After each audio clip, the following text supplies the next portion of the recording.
Ang bida natin ay isang normal na lalaki lang na katatanggap lang ng kanyang university acceptance letter. Pero bago pa man siya makapagdiwang, sinagasaan siya ni Truck Koon at namatay agad, tinapos ang kanyang pangarap na magkaroon ng pinakamatamis na girlfriend pagdating niya sa campus. Nang sa wakas ay imulat ng bida natin ang kanyang mga mata, muli siyang isinilang sa isang fantasy world bilang si Ian Raven. Pero imbes na isilang sa isang marangal na pamilya, isinilang siya bilang anak ng isang hamak na magsasaka. Para lalong maging malala para sa kanya, ipinanganak siyang may itim na buhok at sobrang hirap ng pamilya niya. Ilang taon makalipas, umalis ang kanyang mga magulang at dalawang nakatatandang kapatid para maghanap buhay, iniwan siya at ang kanyang nakababatang kapatid na babae na gumala para maghanap ng pagkain. Gayunpaman, karaniwang iniiwasan siya ng mga bata na kaedad niya dahil sa kanyang itim na buhok at napapadain na lang sa pagkadismaya si Ian kung bakit kailangan pa niyang muling isilang sa ganitong kasamang sitwasyon. Biglang may lumitaw na status window sa harap niya at kung kailan pa lang siya aasa na may magandang mangyayari, winasak ng system ang pag-asa niya, sinasabing isa lang siyang nobody.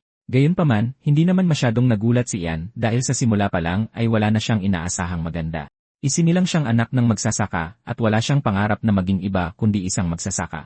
Gayunpaman, tiwala siya na kaya niyang magtagumpay sa kahit ano basta't mag-aral siya. Dahil dito, napaisip siya kung may lugar ba sa mundo na tatanggap sa kanya. Matapos pakainin ang kanyang kapatid ng maraming inihaw na isda, iminungkahi niyang kumuha sila ng panghimagas.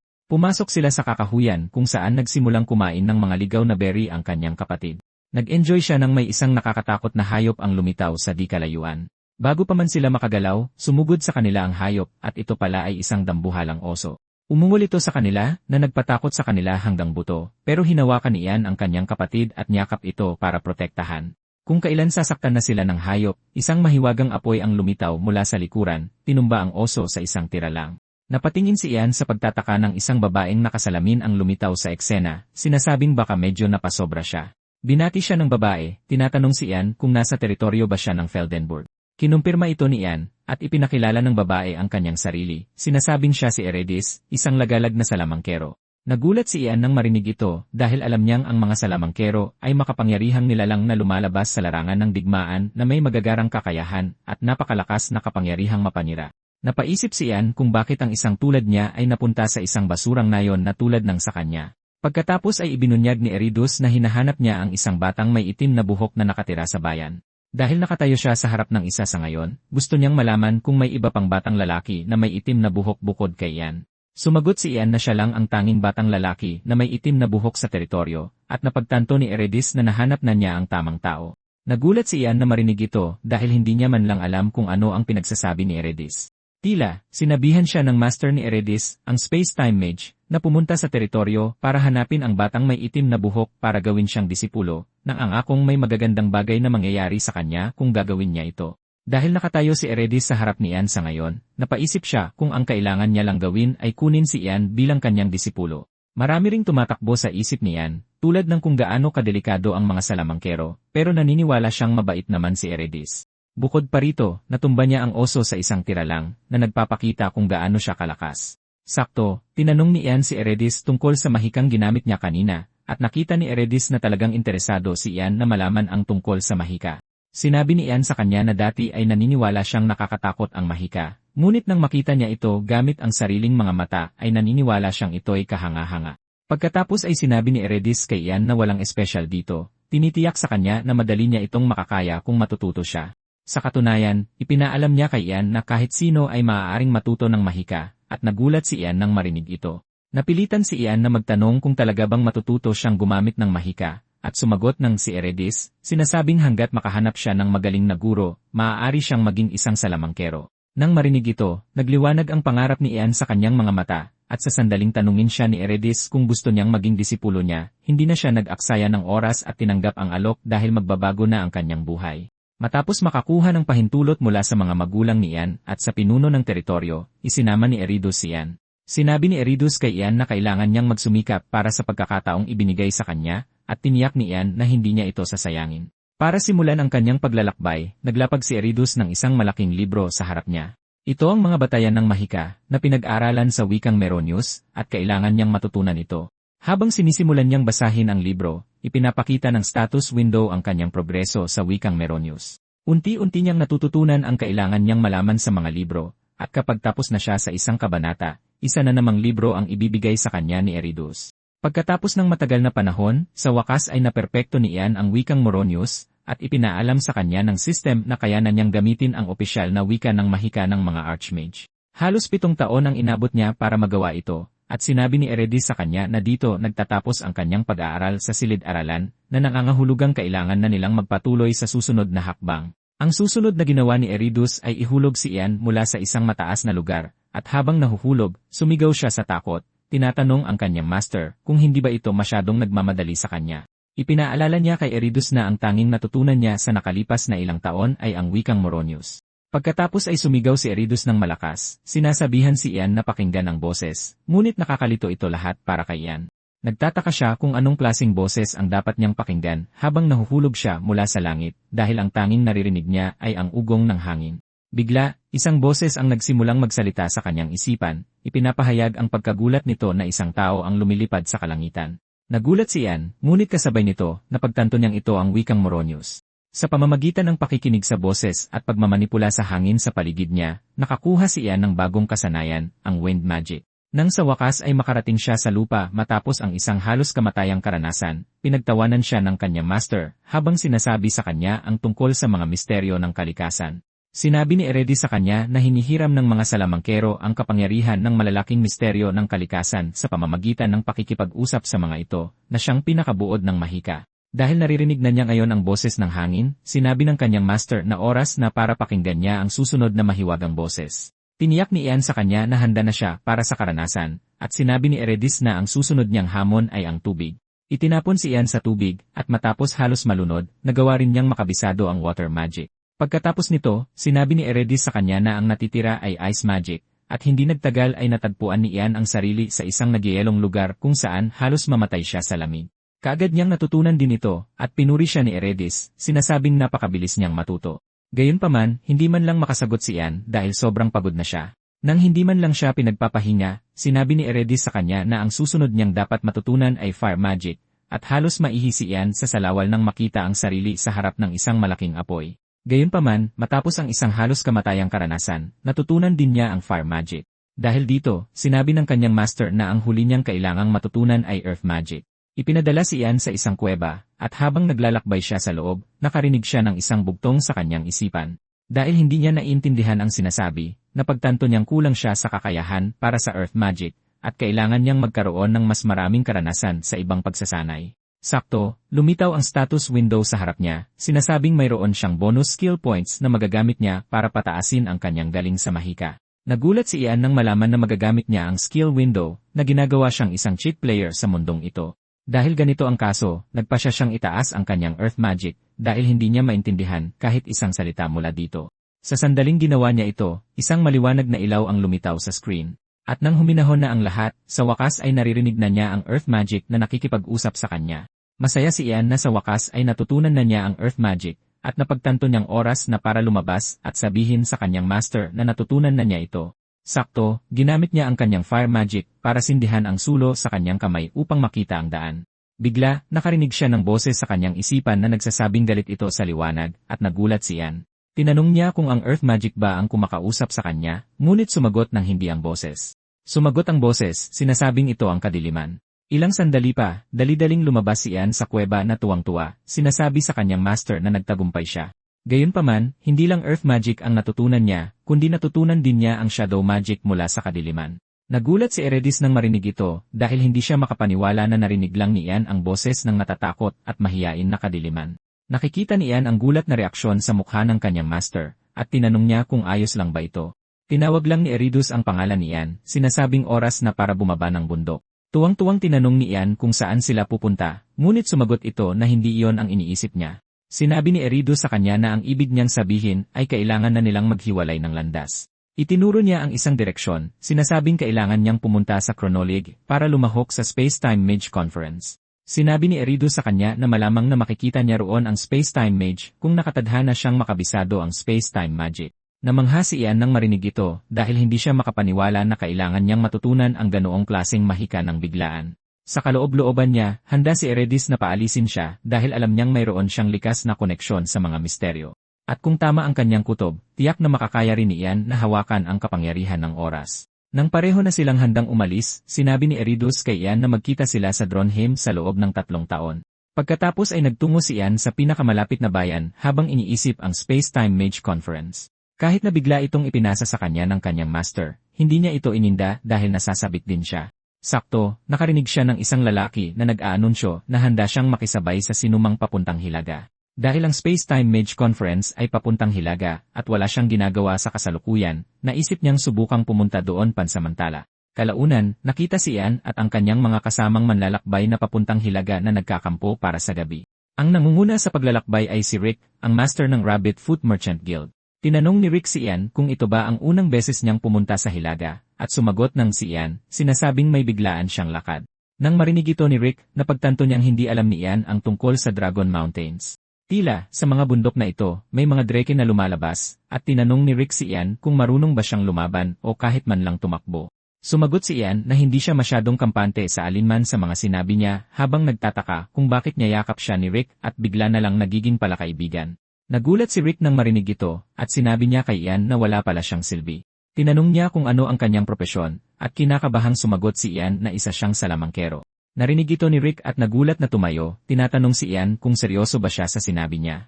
Dahil sa malakas na pagsasalita ni Rick at pagpapakita ng gulat, narinig din ito ng iba.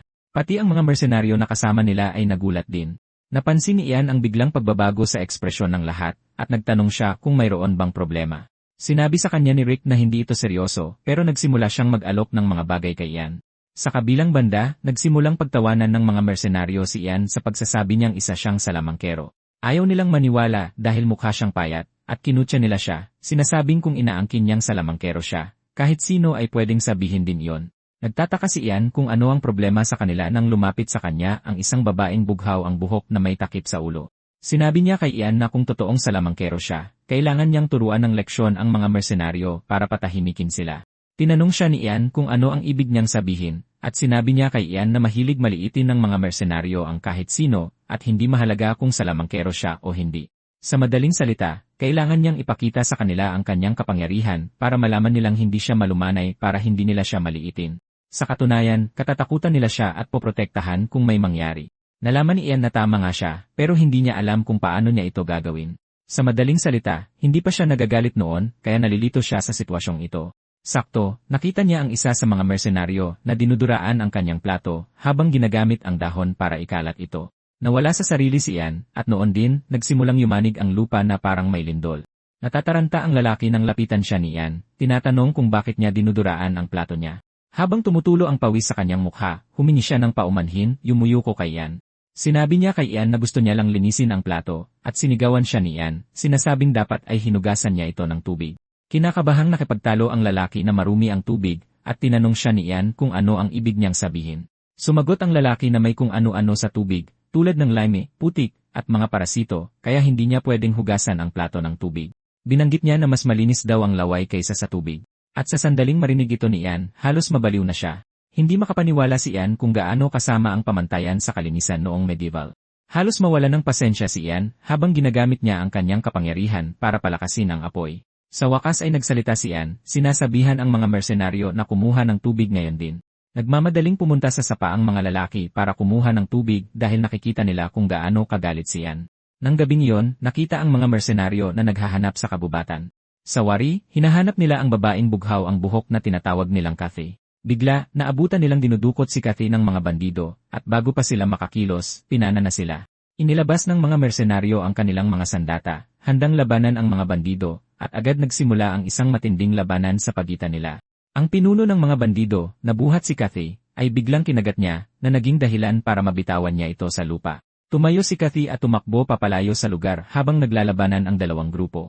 Sinabihan ng pinuno ng mga bandido ang kanyang mga tauhan na nakatakas ang kanilang target, at inutusan niya silang hulihin ito. Samantala, mahimbing na natutulog si Ian sa kanyang tolda nang gisingin siya ng kadiliman, binabalaan siya sa paparating na panganib. Pagkatapos ay nagmamadaling pumasok si Rick sa tolda, sinasabi sa kanya na may masamang nangyayari. Samantala, natalo na ng mga bandido ang mga mersenaryo, pinapatay sila ng walang awa. Natagpuan ni Kathy ang sarili na nagtatago sa likod ng puno, at takot siyang mahuli kung walang mangyayari. Bigla, natagpuan siya ng isa sa mga bandido kung saan siya nagtatago, at tinutok nito ang kanyang espada, habang sumisigaw na tumayo siya kung ayaw niyang maputulan ng braso. Natataranta si Cathay dahil sa puntong ito, wala na siyang matatakasan. Sasaktan na sana siya ng lalaki nang bigla siyang tumilapon sa malayo. Lumingon si Cathay para tingnan kung sino ang nagligtas sa kanya, si Ian pala. Buong kumpiyansang sinabi ni Ian na sumunod sa kanya, at mabilis na sumama ang iba pang manlalakbay.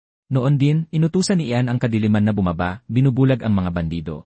Natataranta ang mga bandido, sinisindihan ang kanilang mga sulo, pero hindi pa rin ito sapat para sa kanila. Samantala, nakakakita si Ian sa dilim dahil ginagamit niya ang sining ng anino. Inilalayo niya sila nang bigla silang makita ng isang bandido gamit ang sulo nito. Tatatagain na sana niya si Rick nang inutusan ni Ian ang apoy na hawak niya na sunugin siya. Marahas na lumaki ang apoy, sinusunog siya ng walang awa. Nakita ito ng iba at gumapang ang takot sa kanilang mga katawan. Naniniwala si Ian na matatakot sila dito, pero kabaligtaran ang nangyari. Nang malaman ng pinuno ng mga bandido na inaatake sila ng isang salamangkero, inutusan niya ang kanyang mga tauhan na habulin ito. Bigla, isang dreke ang lumitaw mula sa kung saan at kinain ang isa sa mga bandido. Nagulat ang lahat nang makita ito, at maging si Ian ay hindi makapaniwala sa nakakatakot na presensya ng halimaw. Nagkaharap ang dreke at ang kapitan ng mga bandido, at walang pag-aalinlangan, tumakbo papalayo ang lalaki. Nanginginig sa takot si Ian at ang iba pa dahil isang dragon ang biglang lumitaw. Kahit si Ian ay hindi alam ang gagawin, at naniniwala siyang katapusan na nila. Bigla, ipinaalam sa kanya ng sistem na nasaksihan niya ang isang sinaunang hiwaga, at nakakuha siya ng bagong kasanayan, ang sining ng pagpapatawag. Ito ay isang kakayahan na nagpapahintulot sa kanya na makipag-usap at magpatawag ng mga misteryosong nilalang. Sa madaling salita, nalilito si Ian dito dahil hindi niya alam kung para saan ito. Ayaw niyang maniwala na ang dreke na nakatayo sa harap niya ay kapareho ng mga hiwaga na nakilala niya noon. Dahil ganito ang sitwasyon, nagpasya siyang kausapin ang dreke. Tinawag niya ang dreke pero hindi ito tumugon. Sa katunayan, nagpakawala ng nakakatakot na dagundong ang dreke na ikinatakot ni Ian at ng mga manlalakbay na nagtatago sa likod niya. Gayunpaman, nagpasya si Ian na magpakatatag dahil hindi pa siya pinagtaksilan ng mga hiwaga dati. Tinawag niya ulit ang pangalan ng dreke habang sinusubukang kausapin ito, sinasabing kaibigan siya. Gayunpaman, hindi pa rin tumutugon ang dreke kahit sa lahat ng senyas ng kamay at iba pa. Lubos ang paniniwala ng ibang manlalakbay kay Ian, pero sa loob-loob niya, natataranta siya dahil hindi niya marinig kung ano ang sinasabi ng dreke. Nagpasya si Ian na itaas ang kanyang kasanayan gamit ang mga puntos. Naisip niya na ibubuhos na lang niya lahat ng puntos niya sa sining ng pagpapatawag. At sa sandaling ginawa niya ito, ipinaalam sa kanya na tumaas na ang kanyang kakayahan sa sining ng pagpapatawag. Bigla, narinig niya ang boses ng dreke, at agad niya itong kinausap. Sinabi ng dreke kay Ian na sabihin na niya ang nasa isip niya at huwag nang mag-aksaya ng oras. Kahit sumisigaw ang dreke, mahinahong sinabi ni Ian na wala siyang interes na labanan ito. Tinawanan lang ito ng dreke, sinasabing imposible para sa isang hamak na tao na tulad niya na subukang labanan siya. Kinumpirma ito ni Ian, sinasabing siguradong matatalo sila kung susubukan nila. Tinanong ng dreke si Ian kung ang sinasabi niya ba ay gusto niyang iligtas siya nito. Kinutya ng dreke si Ian at ang kanyang mga kasama, sinasabing walang kahirap-hirap na patayin ang mga tulad niya. Narinig ito ni Ian at nakahinga ng maluwag dahil nangangahulugan itong ligtas na sila sa kapahamakan. Bigla, sinabi sa kanya ng dreke na may malaking problema, at ito ay ang katotohanang masama ang kanyang timpla ngayon. Dumagundong muli ang dreke sa kanila na nagpaluhod sa takot sa mga manlalakbay, at nataranta si Ian, iniisip kung ano ang maaari niyang gawin. Naisip ni Ian na kailangan niya lang itong lampasan. Tinanong niya ang dreke kung ano ang problema at bakit masama ang timpla nito. Tinanong ng dreke si Ian kung bakit kailangan niyang sabihin sa kanya ang anuman. Sumagot si Ian na gusto niya lang malaman kung makakatulong siya, pero sinigawan siya ng dreke, sinasabing napakayabang niya. Sinabi nito kay Ian na walang magagawa ang isang hamak na tao para makatulong. Nagpasya si Ian na tumigil sa pakikipagtalo at ipakita na lang ang kanyang kapangyarihan sa dreke. Pinalibutan niya ang sarili ng kapangyarihan ng hangin at nagulat ang dreke nang makita ito. Binanggit ni Ian na isa lang siyang hamak na salamangkero na naghahanap ng mga hiwaga ng mundo, kaya naman umaasa siyang maialok ang kanyang munting lakas para tulungan ang dreke. Ngayong nakuha na niya ang atensyon ng halimaw, naisip ni Ian na oras na para sa negosasyon. Nakahinga ng maluwag si Ian nang mapagtanto niyang nawala na ang uhaw sa dugo ng dreke, na nangangahulugang nakatakas siya sa agarang panganib. Nagpasya si Ian na oras na para ipakita sa dragon kung ano ang kaya niya para hindi siya mautusan ng kung ano-anong walang kwentang hiling. Noon din, naalala niya ang sinabi ng kanyang guro, na hindi siya maaaring gumamit ng mahika nang hindi nakikipag-ugnayan sa mga mistikong sining. Ito ang dahilan kung bakit mahalaga ang uri ng relasyon na binubuo niya sa mga hiwaga. Ipinaalam sa kanya ni Eredis na bawat hiwaga ay may iba't ibang personalidad, kaya bilang isang salamangkero, mahalaga para sa kanya na unawain at damhin ang nararamdaman ng hiwaga. Napagtanto ni Ian na bilang isang salamangkero, ang pinakamahalaga ay ang sining ng pakikisama. Nagpasya siyang subukan ang kanyang swerte, at tinawag niya ang status window na maraming gamit. Nakita ni Ian ang mga ekspertong pamamaraan ng pagpapatawag na eksakto sa kailangan niya. Binasa niya ito at nagulat siya sa kanyang nalaman. Nalaman niya na dapat niyang bigyan ng alak ang Drake, at kung mas malaki ang katawan, mas matapang dapat ang inumin. Matapos niyang bigyan ito ng alak, kailangan niyang sipsipan ang Drake hanggat kaya niya. Hindi makapaniwala si Ian na ito ang dapat niyang gawin, na siyang kabaligtaran ng kanyang pagkatao. Pagkatapos ay nagpasya siyang kunin muna ang loob ng Drake, sa pag-asang kung gagawin niya ito, isang solusyon ang lilitaw. Sinabi ni Ian sa Drake na may regalo siya para dito, at nagtanong kung pwede na ba niyang ibigay ang regalo. Sinabi ng Drake kay Ian na dalhin ang tinatawag niyang regalo para makita nito. Inutusan ni Ian si Rick, sinabihan siyang pumunta agad sa kariton upang dalhin ang pinakamatapang na alak na mayroon sila. Nang sa wakas ay dinala ang mga inumin sa harap ng Drake, hindi ito gaanong humanga dahil naniniwala itong kuripot na regalo iyon. Gayunpaman, sinabi ni Ian sa Drake na sa mundo ng mga tao, habang mas kaunti ang dami, mas mahal ito. Nagsalin si Ian ng alak sa isang tasa, sinasabihan ang Drake na inumin ito, ngunit nainis ang halimaw dito, at sinigawan si Ian na tinatanong kung may masama ba siyang binabalak laban dito. Gayunpaman, tiniyak ni Ian sa Drake na wala at nag-alok siyang uminom ng kaunting alak upang ipakita na ligtas ito. Nilagok ni Ian ang inumin at pagkatapos, nagamit niya ito upang patunayan sa dragon na ligtas ang inumin. Gayunpaman, halos himatayin siya dahil sa tindi ng tapang ng inumin. Inamin ng Drake na ligtas itong inumin, ngunit kasabay nito, hindi pa rin ito komportable dahil sa masangsang na amoy nito. Ngunit, hinimok ni Ian ang Drake na tikman ito, tinitiyak sa Drake na masisiyahan ito. Sa wakas ay tinikman ng Drake ang inumin, at namula ang mukha nito sa tuwa. Sinabi ng Drake kay Ian na maaaring hindi masarap ang inumin, ngunit sa kung anong dahilan, ito ay talagang nakakaadik. Ngunit, ginamit ito ni Ian para sa kanyang kapakinabangan, sinasabihan ang Drake na dapat pa itong uminom dahil masasarap pa ito mula rito. Gaya ng inaasahan, nalunod ang Drake sa alak habang palakas ito ng palakas uminom. Sa katunayan, nakainom na ang Drake ng mahigit 7 bariles, at nakatayo pa rin ito ng matatag. May plano si Ian na lasingin ang Drake at pagkatapos ay tumakas habang ito'y tulog, ngunit sa tingin niya ay hindi na posible ang opsyong ito. Bigla na lang, tinawag ng Drake ang pansin ni Ian sa tanong nito kanina kung bakit ito masama ang timpla. Tinitigan ni Ian ang Drake at nagulat na bigla itong handang makipag-usap sa kanya. Ibinunyag ng Drake na ang pugad nito ay nasa masamang lokasyon at masikip ito kumpara sa iba. Kahit ganito, tinitiyak sa kanya noon ng kanyang kasintahan na ito ay isang nakaka-relax na lugar. Nagulat si Ian nang marinig ito dahil hindi siya makapaniwala na may kasintahan pala ang Drake sa kabila ng pangit nitong mukha. Ibinunyag ng Drake na hindi man lang niya alam na pinagtatawanan na pala ng iba ang kasintahan niya sa likuran niya. At dahil dito, sumama ang loob niya na siyang nagtulak sa kanya na makipaghiwalay. Bigla, umungol ng malakas sa sakit ang Drake, na sapat na para gisingin ang ibang mga manlalakbay mula sa kanilang tulog bago sila patulugin muli. Nagsimulang maawa si Ian sa kanya dahil ang nararamdaman niya para sa kanyang minamahal ay kapareho lang ng sa mga tao. Bigla, naisip ni Ian na maaari niyang gamitin ito para sa kanyang kapakinabangan. Tumayo si Ian, sinasabi sa Drake na maaari niyang gamitin ang kanyang mahika upang tulungan siyang ayusin ang pugad nito.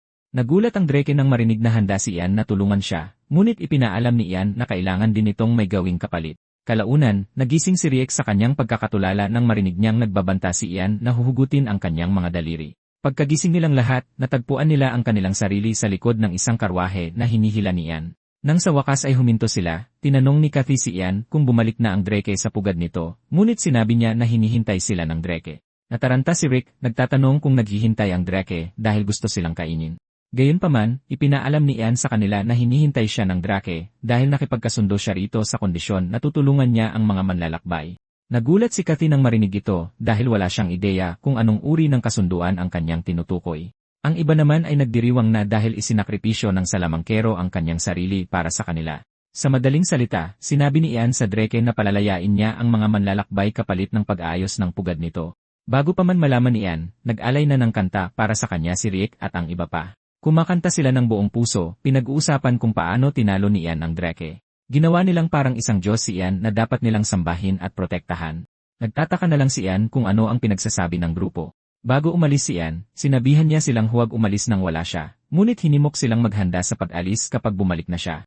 Pagkaalis niya, nagtipon ang grupo para magbilang, ngunit lingid sa kanilang kaalaman, naglaho si Kathy. Di nagtagal, dumating si Ian sa pugad ng Drake, at kahit siya ay nabigla. Nakikita ng Drake ang reaksyon sa kanyang mukha, at sinigawan siya nito na hindi siya pwedeng umatras, pero ipinaalam ni Ian na wala siyang intensyong umatras. Sabi ni Ian ay tinitingnan-tingnan lang niya ang mga bagay-bagay. Tila pagod na si Ian sa paggamit ng wikang Moronius, at naisip niyang kailangan lang niyang ayusin ang pugad para makapagpahinga na siya. Tinawag ni Ian ang lupa, sinasabing mayroon siyang hihilinging pabor, ngunit sinigawan siya ng lupa, sinasabing wala ito sa mood. Hindi makapaniwala si Ian na galit sa kanya ang lupa.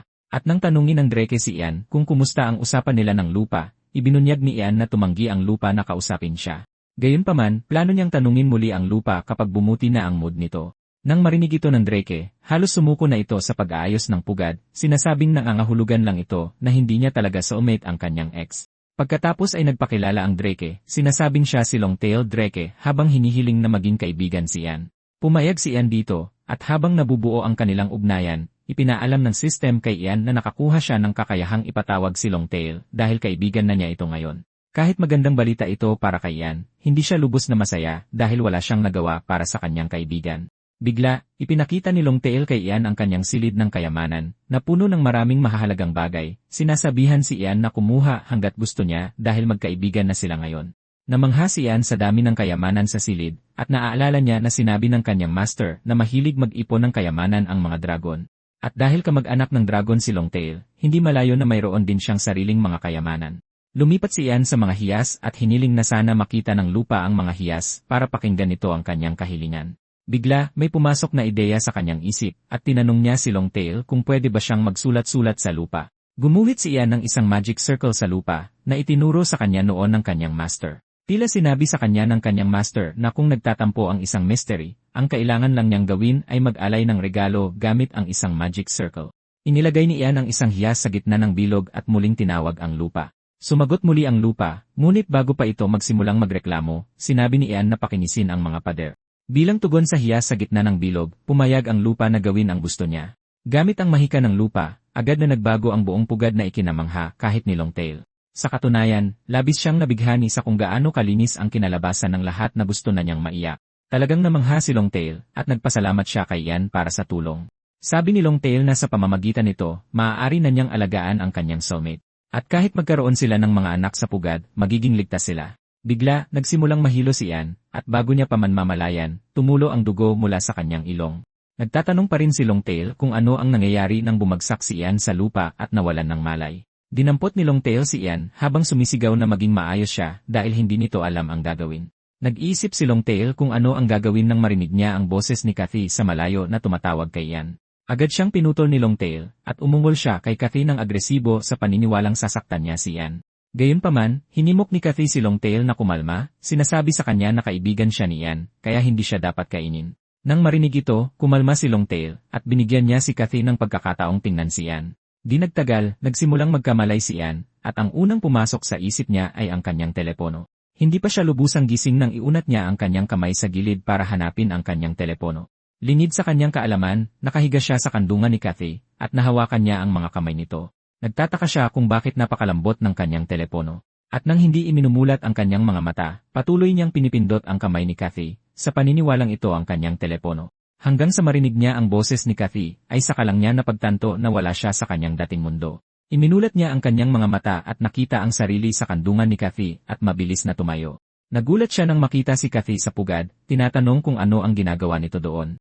Dahil nasaksihan ni Kathy ang nangyari, hinimok niya siyang humiga muna dahil mukhang lito pa rin ang kanyang isip. Ngunit, tumanggi si Ian, at tumayo siya, iniisip kung paano siya nawalan ng malay dahil pinilit niya ang kanyang summoning level habang nakikipag-usap kay Longtail. Bigla, naisip ni Ian na malamang nakita ni Kathy ang lahat ng nangyari at halos mamatay siya sa hiya. Tinanong ni Ian si Kathy kung nasaan si Longtail at sinabi ni Kathy na bigla itong umalis. Nagtataka si Ian kung nakipagkita na ba ito sa kanyang kasintahan. Humingi ng paumanhin si Ian sa pagdudulot ng abala kay Kathy, ngunit tiniyak nito na ayos lang. Naisip ni Ian na malamang nalampasan ni Kathy si Longtail para makarating sa kanya.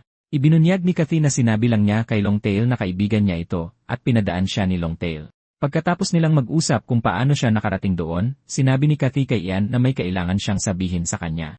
Ibinunyag ni Kathy na ang pag-atake na nangyari kagabi ay dahil sa kanya. Nagulat si Ian nang marinig ito at nagtaka kung ito ba ang dahilan kung bakit nanginginig si Kathy kagabi. Tinanong ni Ian si Kathy kung kasabwat ba siya ng mga bandido na umatake sa kanila, ngunit sinabi ni Kathy na hindi, tinatanong kung anong parte sa kanya ang mukhang bandido. Ipagtatanggol ni Ian ang kanyang sinabi, na ang mukha nito ang nagbunyag sa kanya dahil karaniwan sa mga kwentong pantasya na ang isang magandang babae ang leader. Nagpasya si Kathy na sabihin kay Ian ang isang sikreto na halatang hindi niya alam na siya ay hindi si Kathy. Hindi lubos na nagulat si Ian nang marinig ito, at inaasahan niyang tatapusin niya ang kanyang sinasabi sa pagsasabing siya ang prinsesa ng bansa. Nagpatuloy si Kathy sa pagsasabing ang tunay niyang pangalan ay Lucy ng pamilyang Tarion. Inihayag ni Lucy na hinahabol siya ng mga bandido dahil ipinadala sila ng kanyang kasintahan para kidnapin siya. Narinig ito ni Ian at napag-isip na ito ay away magkasintahan, ngunit nang makita ni Lucy ang reaksyon sa kanyang mukha, sinabi niyang hindi ito tulad ng iniisip niya. Binanggit ni Lucy na balak niyang lumayo para hindi siya mahanap ng kanyang kasintahan. Gayunpaman, matapos ang nangyari kagabi, nawalan na siya ng tiwala na tumakas mag-isa. Dahil dito, humingi siya ng tulong kay Ian para makatakas. Hinikayat siya ni Ian na kumalma dahil gusto niyang malaman kung bakit siya tumatakas. Tinanong niya kung may ginawang masama ang kanyang kasintahan. Binanggit niya na ang pamilyang Tarion ay isang pamilyang baroni na namumuno sa rehiyon ng Fionlep. Ngunit dahil kulang sila sa mga kabalyerong maglilingkod sa kanila, lagi silang nalalagay sa panganib mula sa mga kaaway sa labas. Sa takbo ng kanilang pamilya, napagtanto nilang masisira sila ng mga digmaang teritorial. Para maiwasan ito, ipinagkasundo siya ng pamilyang Tarion sa isang kabalyero na dating kapitan ng mersenaryo. Dahil siya ang kapitan ng pinakamaimpluwensyang grupo ng mersenaryo noon, nabawasan ang mga puwersa sa labas na tumatarget sa kanilang pamilya. Sa simula, mukhang maayos ang lahat, at kahit ang kanyang kasintahan ay tila kontento na sa estado ng pagiging manugang ng isang baron. Sa huli, nagsimula siyang abusuhin ang kapangyarihang nakuha niya sa kanyang posisyon, at nagsimula siyang gumawa ng harem habang tinatrato si Lucy na parang tanga. Nang hindi na ito kinaya ng kanyang mga magulang, hiniling nilang sirain na ang kasunduan. Gayunpaman, naging madilim ang mga pangyayari nang lasunin ng lalaki ang kanyang mga magulang. Nagulat si Ian nang marinig ito. Binanggit ni Lucy na alam ng lalaki na kapag nasira ang kasunduan, mawawala sa kanya ang kapangyarihang nakuha niya, kaya nilason niya ang kanyang mga magulang at pinatahimik ang mga katulong. Nang marinig ito, napagtanto ni Ian na isang walang hiya ang kanilang kinakaharap. Binanggit ni Lucy na maaaring umaktong makapangyarihan ang lalaki hanggat gusto niya, ngunit kung hindi sila ikakasal, isa lang siyang ordinaryong mamamayan. Sa madaling salita, hindi rin niya maaaring manahin ang yaman ng pamilya. Inihayag ni Lucy na ito ang dahilan kung bakit siya tumakas sa tulong ng isang katulong dahil handa siyang mamatay kaysa pakasalan ang lalaki. Gayunpaman, halata na patuloy niya itong hahabulin para siguraduhin matuloy ang kasal. Dahil dito, walang pagpipilian si Lucy kundi magmakaawa kay Ian na tulungan siyang makatakas ng ligtas. Matapos marinig ang lahat, napagtanto ni Ian na medyo seryoso ang sitwasyon, at nakikita niya kung bakit mahirap itong gawin mag-isa. Sa lahat ng nangyayari, napagtanto ni Ian na medyo komplikado ang buong usapin. Hindi lubos maisip ni Ian ang pag-iisip ng mga nasa kapangyarihan noong panahong medieval. May mga luha sa kanyang mga mata, sinisigurado ni Lucy si Ian habang isinasangla ang kanyang karangalan sa pangalan ng Tarion. Tinanong ni Ian si Lucy kung bakit siya ang pinili nito, at gusto rin niyang malaman kung ano ang gagawin niya kung ipagkakanulo niya ito. Sumagot si Lucy na ang lalaking ito ay isang walang hiya, at kahit na ipagbili niya ito sa kanya, bibigyan lang siya nito ng ilang pirasong pilak. Siya naman, kayang ibigay sa kanya ang lahat ng gusto niya, at tinanong siya ni Ian kung ano ang ibig niyang sabihin sa lahat. Ipinaalam sa kanya ni Lucy na kaya niyang ibigay kahit ang pamilyang Tarion kung gugustuhin niya. Pinag-isipan nito ni Ian at napagtanto na maaari pa niyang pakasalan si Lucy dahil inaalok nitong ibigay sa kanya ang lahat. Para sa isang tulad niya, na anak ng isang magsasaka, ang makapag-asawa ng isang maharlika ay isang napakagandang pagkakataon. Gayunpaman, kung mangyayari ito, iniisip niya kung ano ang mangyayari sa kanyang karera bilang isang mage. Kasabay nito, alam niyang hindi masamang buhay ang mamuhay bilang isang maharlika at makisali sa politika. Ngunit dahil ipinanganak siya sa isang mundong pantasya, naniniwala siyang mas mabuti kung ilalaan niya ang sarili sa pag-aaral ng mahika. Napag-isip niya na sa pagtulong kay Lucy, makakakuha siya ng karanasan bilang isang mage. Bukod pa rito, maaari pa siyang kumita ng panggasto sa paglalakbay. Ngunit sa ngayon, kailangan niya lang itaboy ang mga humahabol at ipaubaya na sa tadhana ang lahat.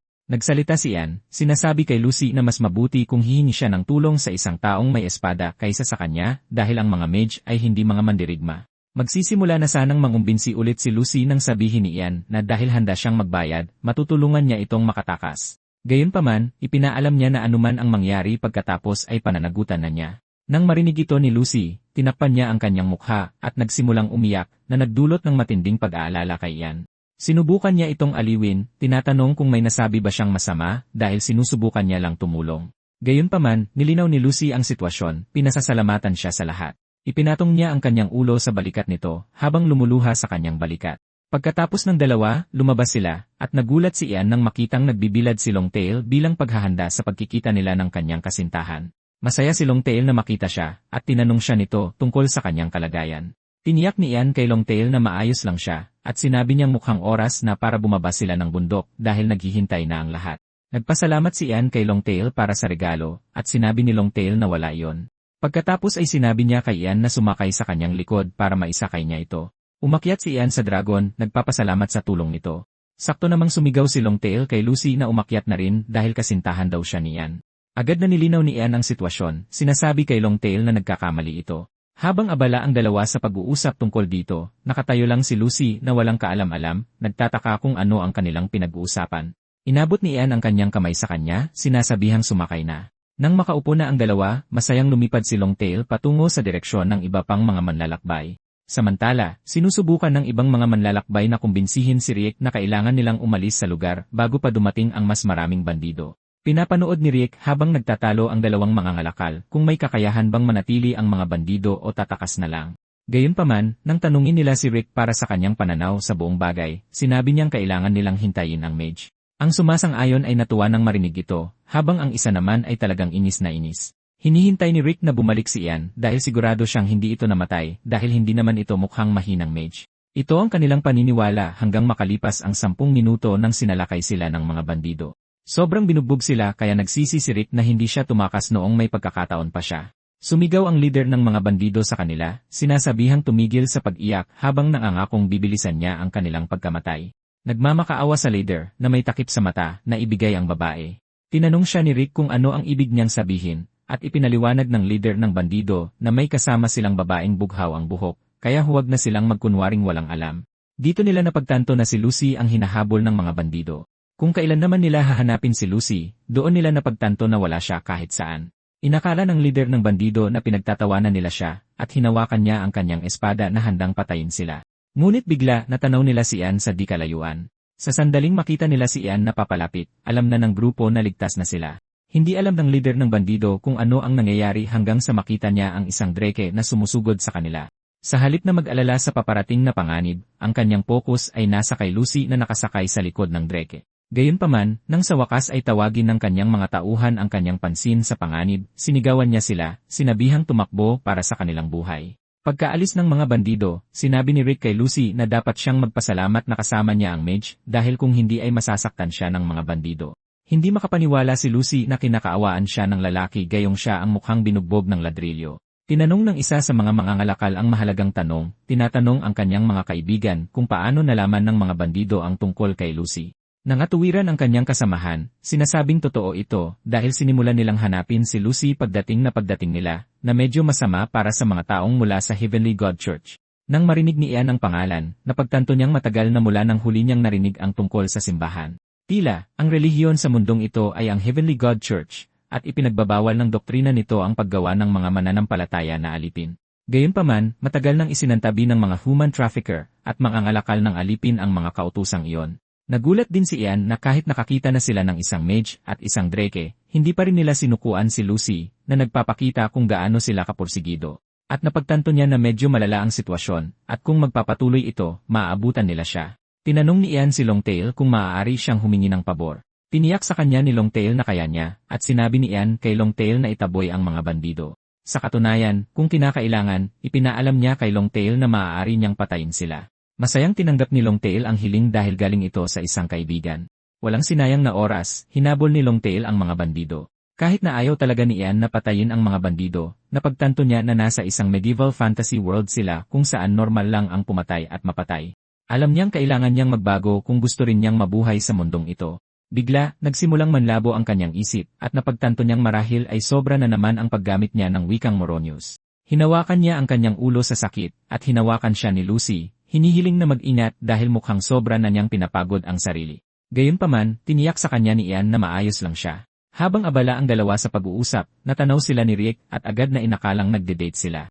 Makalipas ang ilang sandali, ipinagpatuloy ng grupo ang kanilang paglalakbay at nagpapahinga si Ian sa likod ng karwahe para manumbalik ang kanyang lakas. Nakakagulat, nakakatanggap siya ng kill notification sa bawat taong pinapatay ni Longtail. Namangha si Ian kung gaano kadali ang lahat. Pero nalulungkot siya na hindi niya matatawag si Longtail sa ngayon. Biglang kinontak siya ni Longtail, sinabing na itaboy na niya ang mga bandido, at nagpasalamat si Ian sa pagtulong sa kanya. Sabi ni Longtail, masaya siya basta't napapasaya ng ginagawa niya ang kanyang mga kaibigan. Tinanong ni Longtail si Ian kung aalis na ba siya at sumagot si Ian ng binanggit ni Ian na sayang pero paalam na para sa kanila. Sa madaling salita, hindi makaalis si Longtail sa kabundukan at nadismaya si Ian na baka hindi na sila magkita muli. Bago nila tapusin ang kanilang usapan, tinanong siya ni Longtail kung interesado ba siya sa hiwaga ng Phoenix. Di nagtagal, dumating sila sa Riverville pero tuliro si Ian sa sinabi sa kanya ni Longtail. Tila sinabi sa kanya ni Longtail na mayroong isang ice phoenix na naninirahan sa Northern Mountains, kaya hinikayat niya si Ian na puntahan ito. Ang alam ni Ian tungkol sa phoenix ay isa itong ibon na hindi nawawala kahit pagkatapos mamatay. Sa madaling salita, hindi lang ito ang Firebird na kilala sa kanyang kabilang mundo. Ang phoenix ay isang ibon na kayang magbago ng anyo depende sa kapaligiran nito, maging ito ay yelo, hangin, bato, at mga katulad nito. Kilala ito bilang isang halimaw na may mataas na kakayahang umangkop sa kapaligiran. Dahil dito, napaisip si Ian kung kaya niya bang ipatawag ang phoenix. Dahil nakarating na sila sa kanilang destinasyon, lumapit si Rick kay Ian at sinabing plano nilang makipagkita sa Lord ng teritoryo at gusto niyang malaman kung gusto nitong sumama. Nag-isip si Ian saglit at napagtanto na para makatakas si Lucy ng ligtas, mas mabuting hindi siya mapansin ng isang mataas na ranggo tulad ng City Lord. Hinikayat ni Rick si Lucy na sumama sa kanila dahil wala siyang mapupuntahan, ngunit sumingit si Ian, sinabing magpapahinga sila ni Lucy sa inn bago ipagpatuloy ang kanilang paglalakbay. Nagulat ang grupo nang marinig ito, at nakisakay pa si Lucy sa pamamagitan ng pagpapatong ng kanyang ulo sa balikat ni Ian para paniwalain ang grupo sa kwento. Humalakhak si Rick dahil para sa kanya, lumalabas na tama siya tungkol sa relasyon ng dalawa. Sa pag-alis ni Rick at ng iba pa, tinanong ni Lucy si Ian kung bakit siya gumagamit ng magalang na pananalita sa mga karaniwang tao, at sumagot si Ian na isa siyang karaniwang tao dahil anak siya ng magsasaka. Ipinaalala ni Lucy sa kanya na isa na siyang mage, at sumagot si Ian na pinipili niya ang landas na ito dahil ganito rin ang ginawa ng kanyang master. Sa madaling salita, gusto niyang tularan ang kanyang master na palakaibigan at magalang. Tinanong ni Ian si Lucy kung ano ang susunod niyang plano, at ibinunyag niya na nais niyang makipagkita kay Count Katina na kanyang tiyuhin sa panig ng kanyang ina. Sigurado si Lucy na tutulungan siya ng kanyang tiyuhin kapag naipaliwanag niya ang kanyang sitwasyon. Itinuro ni Ian na malamang ay malapit ang kanyang ina at ang Count, at sinabi ni Lucy na maihahalin tulad ito doon. Gayunpaman, ang pag-aatubili ni Lucy ay nagsasabi kay Ian na baka hindi ang tiyuhin ang pinakamahusay na pagpipilian. Pagkatapos ay tinanong niya si Lucy kung mayroon pa bang iba bukod sa kanyang tiyuhin na mapagkakatiwalaan niya, at sinigawan siya ni Lucy, tinanong kung seryoso ba siyang pinagdududahan ang kanyang tiyuhin. Iginiit ni Lucy na ang kanyang tiyuhin ang pinakapinagkakatiwalaang tao sa mundo. Nagulat si Ian nang makita siyang todo depensa sa kanyang tiyuhin, at napagtanto niyang talagang mabuting tao ang kanyang tiyuhin. Sabi ni Lucy, mas mabuti pa ang kanyang tiyuhin kaysa sa isang taong hindi niya kilala dahil malamang susubukan siyang pakasalan ng lahat. Pagkatapos ay biglang nag-iba ng usapan si Lucy, sinabing hindi niya mamasamain kung isang tulad ni Ian ang mag-aalok sa kanya ng kasal. Gayunpaman, ipinaalam ni Ian sa kanya na magtatapos ang kanilang kontrata sa sandaling makilala nila si Count Katina. Pinagalitan siya ni Lucy, sinabing masyado siyang malupit dahil isang maharlika ang nag-aalok na pakasalan siya. Dinagdagan pa ni Ian ang sakit, sinasabing maraming babae dyan bukod sa kanya. Nasaktan nito ang kanyang damdamin at umalis siya sa galit habang sinasabi kay Ian na siya ang pinakamasama. Di nagtagal, dumating sila sa inn, at ipinaalam ni Ian sa attendant na gusto niyang manatili ng ilang gabi. Bukod pa rito, gusto niyang gumamit ng paliguan, at inabutan niya ang attendant ng isang supot na puno ng gintong barya habang tinatanong kung sapat na ba ito. May ngiti sa kanyang mukha, tiniyak niya kay Ian na higit pa ito sa sapat habang ipinapaalam na ihahanda niya agad ang isang silid para sa kanya.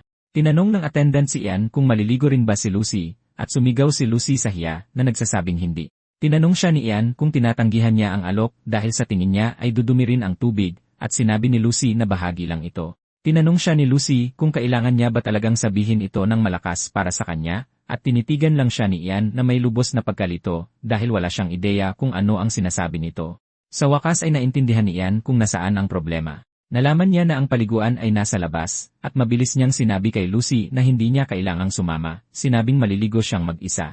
Sakto namang napansin ni Ian na may isang grupo ng mga kahina-hinalang lalaki sa silid, at lahat sila ay nakatitig kay Lucy. Mabilis niyang inutusan itong isuot ang kanyang balabal. Sa halip na sundin ang utos, nakikipagtalo pa rin siya sa kanya dahil sa paggamit ng kanyang tunay na pangalan, ngunit pinilit na lang siya ni Ian na isuot ang balabal para takpan ang kanyang mukha habang sinasabing nakakainis siya. Gayunpaman, nasilayan na ng mga kahina-hinalang lalaki ang kanyang mukha, at lahat sila ay may pagnanasa sa kanya. Nag-uusap na ang mga lalaki, pinag-uusapan kung gaano kaganda si Lucy. Ikinumpara pa nila ang kanyang ganda sa isang anghel, at naniniwala silang madali siyang mabibiktima dahil isa lang payatot na lalaki ang kasama niya. Plano nilang agawin siya para paglaruan. At dahil mukhang hindi magtatagal si Ian at Lucy, napagdesisyonan ng grupo na kailangan nilang dukutin siya sa araw ding iyon. Samantala, nakikipagpulong si Rick sa City Lord, si Baron Caltz, tungkol sa negosyo sa lungsod. Hinimok ni Caltz si Rick na huwag gumawa ng anumang gulo, at tiniyak ni Rick na hindi siya gagawa nito. Sakto namang naalala ni Rick na base sa kanyang narinig, maaari siyang manatili sa kastilyo kung mapapalapit siya sa Baron. Agad niyang naisip na maaari niyang sabihin sa Lord ang tungkol kay Ian para makuha ang loob nito. Sinabi ni Rick kay Caltz na may gusto siyang sabihin, at tinanong siya ng Lord kung ano yon. Nagsimula si Rick sa pagsasabing dapat ay sikreto ito, ngunit dahil sa kanyang respeto sa Lord, hindi niya kayang manahimik. Pagkatapos ay ibinunyag ni Rick na sa kanyang paglalakbay, nakatagpo siya ng isang mage, at tinalo ng mage ang masasamang tao para iligtas sila. Inilarawan ni Rick si Ian na parang isang Diyos, ngunit ikinabahala ito ni Caltz. Ipinagpatuloy ni Rick sa pagsasabing kasalukuyang nanunuluyan si Ian sa inn sa bayan. Nagpanik si Caltz, tinanong si Rick kung ano ang gusto niyang iparating. Sa madaling salita, nag-aalala si Caltz na kung magwala ang mage at magpakawala ng isang drake sa teritoryo, magdudulot ito ng kaguluhan. Sa katunayan, maaaring mapuksa ang buong rehiyon. Ang mas malala pa, mayroon ng isang grupo ng mga baliw na kasalukuyang naninirahan sa bayan, at sila ang mga banal na Santiago Knight. Ang mga Knight na ito ay isang grupo na humawak ng sandata dahil sa pagnanais na maglingkod sa Diyos. Sila ay mga monghe at martial artist. Gayunpaman, sa halip na makipagdigma, nanghuli sila ng mga demonyo at halimaw, at idineklara ang kanilang sarili bilang mga tagapagtanggol ng sangkatauhan. Nag-aalala si Caltz na magkakagulo kung mag-cruise ang landas ng mage at ng mga knight. Sa pagpanik, tinawag ni Caltz ang kanyang commander, sinabing bigyan si Rick ng silid, at idinagdag na ipatawag din ang mga Santiago Knight sa kastilyo. Tila sa kanyang isip, naniniwala siyang mas madaling kausapin ang mga knight kaysa sa isang baliw na mage. Pabalik sa inn, kumakain si Ian at Lucy nang mag-alok si Ian na ihanda ang pampaligo dahil mukhang abala ang attendant. Sinabi ni Ian kay Lucy na umakyat agad pagkatapos niyang kumain. Lingid sa kanilang kaalaman, nakatutok na ang mga kahina-hinalang lalaki kay Lucy. Pagkatapos niyang kumain, umakyat siya sa hagdan patungo sa kanyang silid, ngunit bigla siyang nilapitan ng mga kahina-hinalang lalaki. Nilapitan nila siya sa paraang hindi kahina-hinala, at sinabi kay Lucy na si Ian, ang kanyang kasama, ang umupa sa kanila. Ipinakita ng lalaki ang isang gintong barya, sinasabing inutusan sila ni Ian na dalhin siya sa daungan. Nagulat si Lucy nang marinig ito dahil akala niya ay naliligo si Ian. Sinabi ng masamang tao kay Lucy na may nangyaring insidente nang pumunta siya sa likod bahay para maligo. Nagpanik si Lucy dahil naniniwala siyang nasundan siya ng mga bandido hanggang sa bayan. Dahil sa takot sa buong sitwasyon, hindi nag-atubili si Lucy na sundan ang lalaki. Habang nagmamadali sila sa likuran, bigla niyang natanaw si Ian na naghahanda ng pampaligo sa kabilang bakod. Nabigla si Lucy nang makita ito. Ngunit bago pa man siya makagawa ng anuman, isinako siya.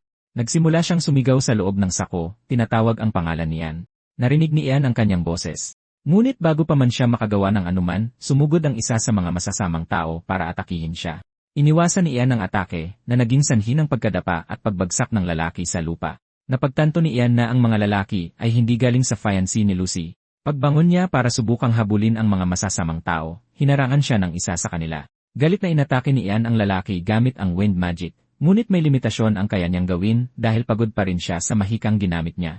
Nagpasya si Ian na hanapin ang hiwaga na handang tumulong sa kasalukuyan, at nag-alok ng tulong ang kadiliman. Walang pag-aalinlangan, ipinatawag ni Ian ang kadiliman sa mga lalaki, na ikinatakot nila. Dahil siya lang ang nakakakita sa sitwasyon, kumuha siya ng patpat at nagsimulang paluin ng malakas ang mga lalaki.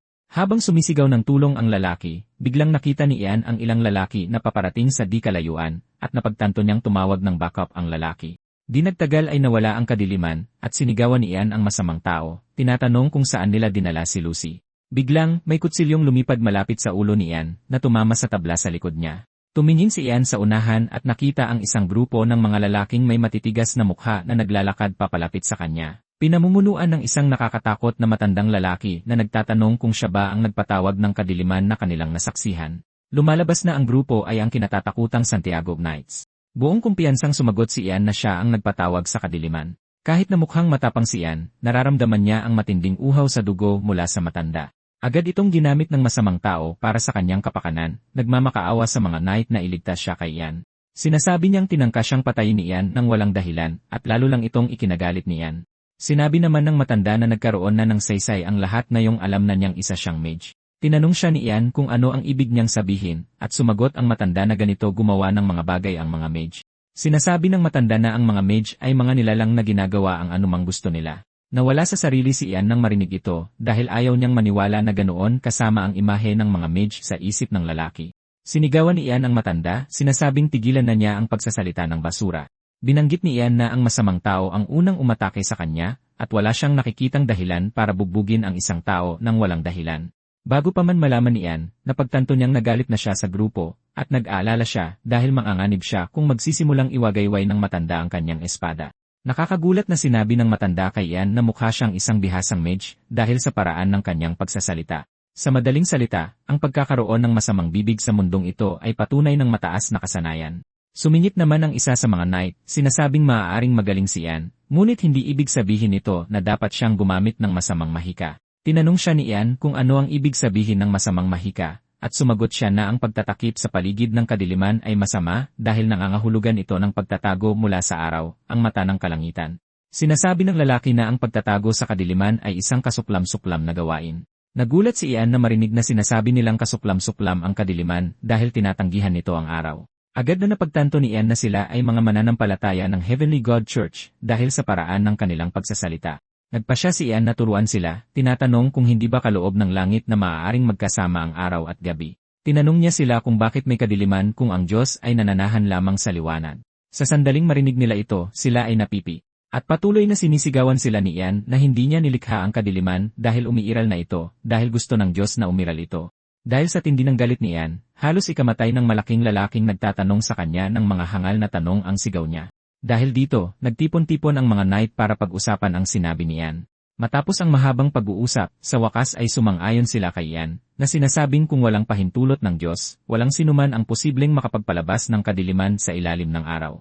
Nang makita na nilang lahat ang katwiran sa kanyang sinabi, tinanong ni Ian ang mga knight kung maaari na siyang umalis dahil kinidnap ang kanyang kapatid. Agad na napagtanto ng matanda na ang masamang taong binubugbog ni Ian ay kasabwat ng mga kidnapper, at kinumpirma ito ni Ian. Napagtanto ng lalaki na tapos na siya, at sinubukan niyang baguhin ang kwento, ngunit iniutos ng matanda na dalhin siya palayo. Sinabi ng matanda sa malaking lalaki, si Dietrich, na manatili upang bantayan ang masamang tao. Sinabi naman ng matanda kay Ian na tutulungan nila siyang bawiin ang kanyang kapatid bilang paghingi ng tawad. Ilang sandali pa, dumating sila sa pantalan at natagpo ang paalis na ang mga kidnapper sakay ng bangka. Nainis ang mga knight nang makita ito, at inutusan ng matanda ang kanyang mga tauhan na ilabas ang kanilang bangka para habulin ang mga kidnapper. Nang marinig ang kanilang slogan, sa wakas ay nalaman ni Ian na sila ay mga knight, at hinimok niya silang huwag gamitin ang bangka. Sinabi niya sa kanila na hihilahin lang niya ang bangka papalapit, kaya dapat ay maghagis lang sila ng kawit sa bangka kapag ginawa niya ito. Nagulat ang matanda nang marinig ito dahil naniniwala siyang si Ian ay gumagamit lamang ng shadow magic, at hindi niya inaasahan na makakagamit ito ng water magic.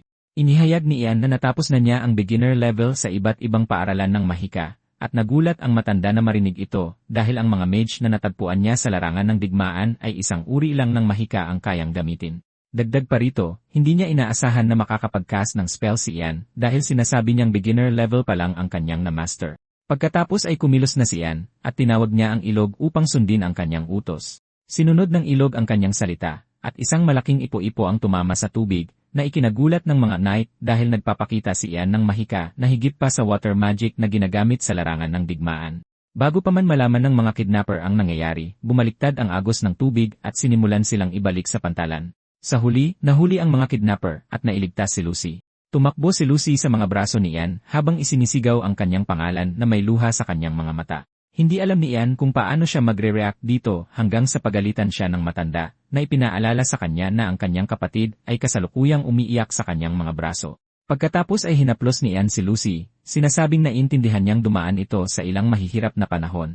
Kahit na habang inaaliw siya, ang tanging naiisip niya ay kung paano siya babalik sa Ian para maligo. Hindi niya alam na ang pagkakaroon ng isang mapayapang paliligo sa mundong ito ay hindi kasing dali ng inaakala niya. Kalaunan, habang naliligo si Ian, at lingid sa kanyang kaalaman, ang panganay na anak ng Lord na si Bernard ay nagmamadali papunta sa kanyang direksyon, kasama ang kanyang knight na si Hanson. Lumalabas na nakita niya ang usok mula sa paliguan, at nakuha nito ang kanyang atensyon. Napapaligiran si Ian ng mga Santiago Knight nang pumasok si Bernard sa bakuran, tinatanong si Ian kung ano ang kanyang ginagawa. Kaswal na sinagot ni Ian ang lalaki na halata namang naliligo siya. Halos masiraan ng bait si Bernard nang marinig ito, dahil kahit ang mga taga-imperyo ay bihirang maligo maliban sa mga espesyal na okasyon. Naniniwala siyang karapat-dapat siyang makatanggap ng ulat bilang panganay na anak ng bayan. Habang naggangalit si Bernard, pumasok ang matandang si Ruta para subukang pakalmahin ang sitwasyon. Gayunpaman, sinabihan siya ni Bernard na lumayas dahil si Ian ang tinatanong niya, hindi siya. Pagkatapos ay sinabi ni Ruta kay Bernard na kumalma dahil si Ian ay talagang isang mage. Sa halip na umatras, gumawa si Bernard ng isang di pangkaraniwang bagay, at sinabihan niya si Ian na lumabas ng paliguan para batiin siya ng personal. Hindi nagulat si Ian dahil sa mundong ito, mayroong isang kultura ng mga maharlika na tinatawag na mage baiting. Ito ay isang pamamaraan kung saan sinusubukan ng isang maharlika na galitin ang isang mage para lang makumpirma ang kanilang kapangyarihan. Ang isang mage na tumugon dito ng mahinahon ay itinuturing na isang mahinang mage, ngunit ang isang mage na nagalit ay itinuturing na tunay na makapangyarihan. Sa sandaling malaman ni Ian na sinusubukan siyang i-mage bait ni Bernard, nagpasya siyang makipaglaro, at tinanggihan niya ang utos ni Bernard na lumabas sa paliguan. Nawala sa sarili si Bernard nang marinig ito, at sinigawan niya si Ian, tinatanong kung seryoso ba siyang tumatanggi. Mahinahong tinanong ni Ian kung bakit niya ito sasagutin, at inutusan ni Bernard si Hanson na kalagkarin si Ian palabas ng paliguan. Dahil umaarte pa rin si Bernard, nagpasya si Ian na seryosohin pa lalo ang mga bagay. Tumayo siya sa paliguan at nagpakita ng isang nakakatakot na kapangyarihang mahika na nagdulot ng takot kina Bernard at Hansen. Mabilis na nagmakaawa si Bernard kay Ian, sinasabing tumigil na siya dahil nakita na niya ang sapat sa kanyang kapangyarihan. Napangiti si Ian dahil sigurado siyang may ganitong bagay na magpapaatras kay Bernard. Gayunpaman, bumagsak si Bernard sa lupa at nagsimulang umiyak na parang sanggol, kaya napaisip si Ian kung sumobra ba siya. Sa puntong ito, natatakot na siya na baka ipapatay pa siya ng Lord. Kinabukasan, ipinatawag si Ian sa kastilyo, at sa halip na ipapatay ni Colt si Ian, humingi pa ito ng tawad para sa problemang idinulot ng kanyang anak. Tinanong naman ni Colt kung nasaan si Lucy, at sinabi ni Ian na nasa inn siya. Walang nakikitang dahilan si Ian para ipakita ang mukha ni Lucy nang hindi kinakailangan, kaya iniwan niya ito sa inn para bantayan ni Naruta at ng iba pa. Tinanong ni Colt si Ian para sa pangalan ng kanyang master, at sinabi niyang ito ay si Eredis. Mukhang kilala ni Colt kung sino siya, at tinanong niya kung papunta ba siya sa timog.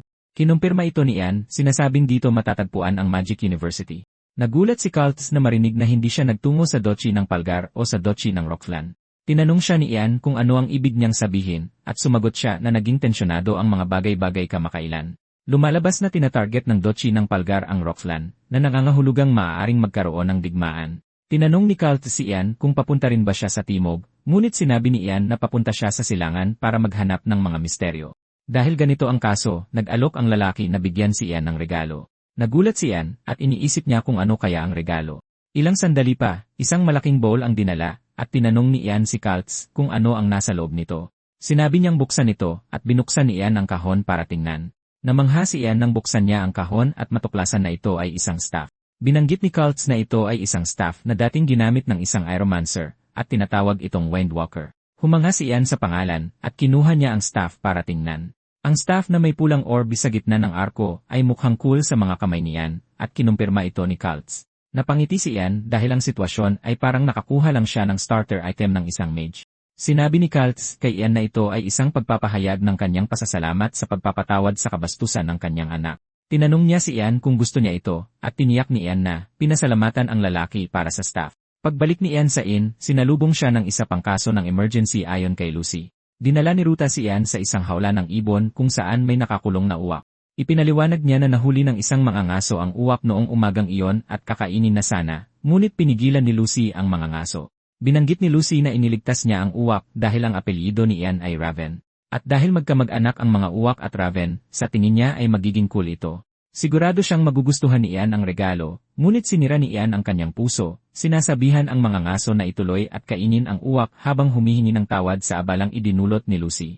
Pinagalitan ni Ian si Lucy, ipinaalala sa kanya na siya ang mage sa sitwasyon at hindi niya naintindihan kung ano ang sinasabi nito. Nagmamadaling lumapit ang mga ngaso sa hawla, nagpapasalamat kay Ian sa paglilinaw ng sitwasyon dahil handa na siyang ihawin ang uwak. Paalis na sana si Ian sa silid nang marinig niya ang boses ng uwak na nagsasalita sa kanya, nagmamakaawang iligtas siya ni Ian. Agad na bumalik si Ian, sinasabihan ang mga ngaso na kumalma. Pagkatapos ay nakipag-usap si Ian sa uwak, tinatanong kung ano ito, at ang uwak ay nagmamakaawa lang kay Ian na iligtas ito. Gayunpaman, sinigawan ito ni Ian, sinasabihan itong sagutin ang tanong, ngunit agad na napagtanto ni Ian na hindi man lang naiintindihan ng uwak ang wika ng Moronius, na nangangahulugang may posibilidad na kulang ito sa misteryo.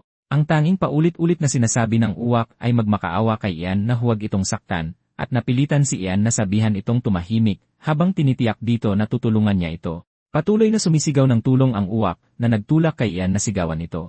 Agad na tumahimik ang uwak, at napagtanto ni Ian na maaaring hindi nito naiintindihan ang wika ng tao, ngunit marunong itong makiramdam. Nagulat ang mga ngaso nang mapagtanto niyang nakikipag-usap talaga si Ian sa uwak, at isiniwalat ni Ian na gustong maligtas ng uwak. Pagkatapos ay sinabi ni Ian sa mga ngaso na iwanan muna sa kanya ang uwak, at ikinatuwa ito ng puso ni Lucy, dahil sa wakas ay natupad ang kanyang hiling. Pinuri ni Ruta si Lucy, sinasabing nangangahulugan daw na nakakakita rin siya ng misteryo. Sumakay sa biro si Lucy na nagsasabing hindi pa siya kailanman nag-aral ng mahika, ngunit mukhang may talento siya para dito. Kalaunan, binendahan ni Ian ang bali na pakpak ng uwak para gumaling ito. Tinanong ni Lucy si Ian kung ano ang plano niyang gawin sa uwak. Gusto niyang malaman kung ibabalik niya ito sa mga ngaso, ngunit alam ni Ian na hindi niya ito magagawa dahil kakainin lang ito ng mga ngaso. Sakto namang umakyat ang uwak sa kanyang braso at kinausap nito si Ian, hinihimok siyang huwag itong iwanan dahil medyo nakakatakot ang mga tao sa lugar.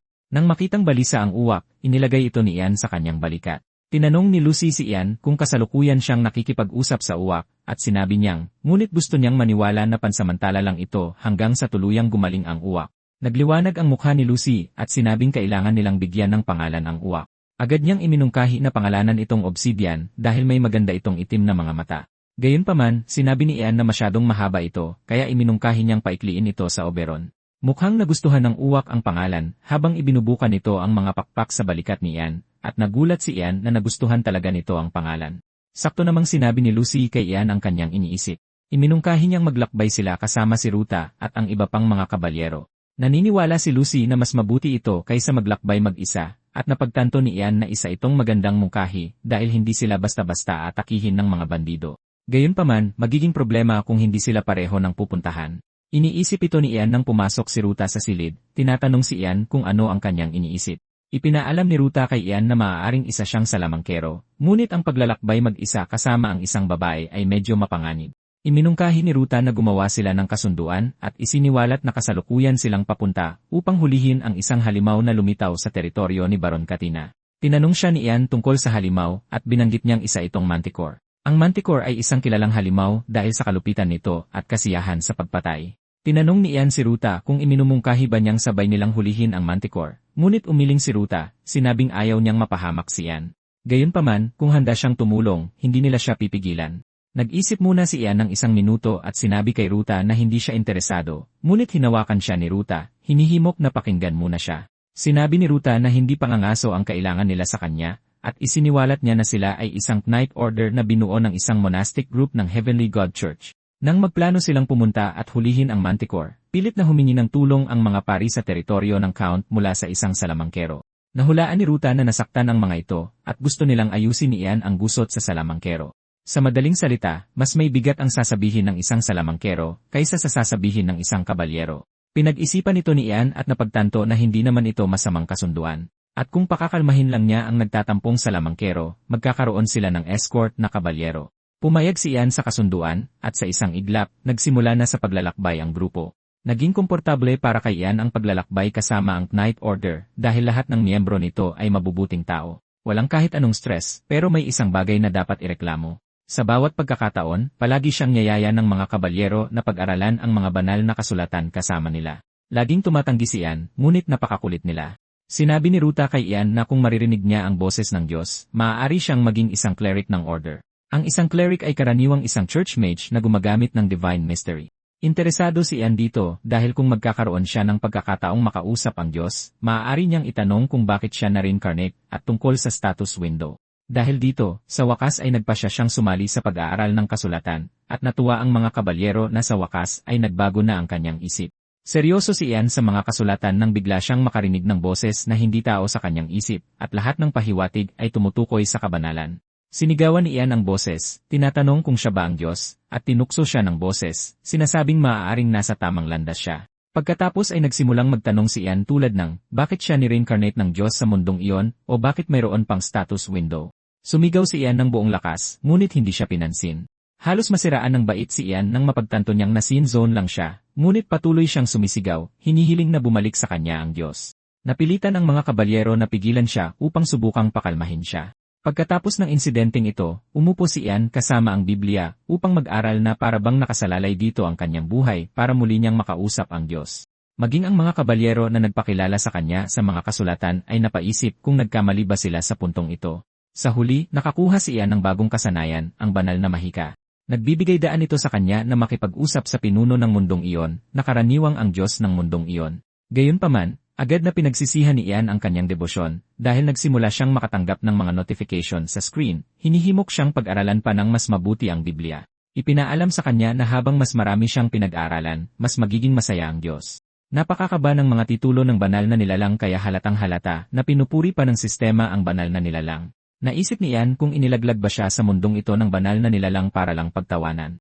Halos maiyak si Ian nang mapagtanto niyang kailangan niyang itaas ang kanyang antas ng mahika para direktang makipag-usap sa Diyos. Kaya napagpasyahan ni Ian na kailangan niyang maghanap ng mas maraming misteryo para makakolekta ng mga puntos upang ma-upgrade niya ang kanyang banal na mahika. Ilang araw ang lumipas, nakasagupa sila ng mga bandido. Ngunit bago pa man makakilos si Ian, tinalo na ng Knight Order ang mga bandido. Pinagpapatay nila ang mga ito ng walang awa habang tinitiyak na ligtas si Ian. Nilapitan ni Ruta si Lucy, tinanong kung ayos lang siya, at tiniyak niyang maayos siya. Tinanong niya si Ruta kung ayos lang din ba ito, at binanggit niyang gaano man siya katanda, hindi siya matatalo ng mga bandido. Sinabi ni Ian na narinig niyang dating mersenaryo ang matanda, at sumagot si Ruta na maaaring hindi niya ito ipinagyayabang, ngunit gumawa siya ng pangalan para sa sarili noong kanyang kabataan. Ito ang dahilan kung bakit ginagamit niya ang alias na Elder, dahil marami ang humusga sa kanya sa pamamagitan ng kanyang pangalan at sinusubukang atakihin siya. Nagulat si Ian na marinig ito dahil nangangahulugan itong napakasikat niya na halos lahat ay makikilala ang kanyang pangalan. Matapos puksain ang mga bandido, ipinagdiwang ng Knight Order ang kanilang panalo, at ilang sandali pa, nakarating sila sa sangang daan. Ang silangan ay papunta sa kastilyo ng Count, habang ang kanluran ay papunta sa gubat kung saan lumitaw ang Manticore. Sabi ni Ruta na nasa kanluran ang gubat kung saan nakatira ang salamangkero, at hinimok niya si Ian na magmadali.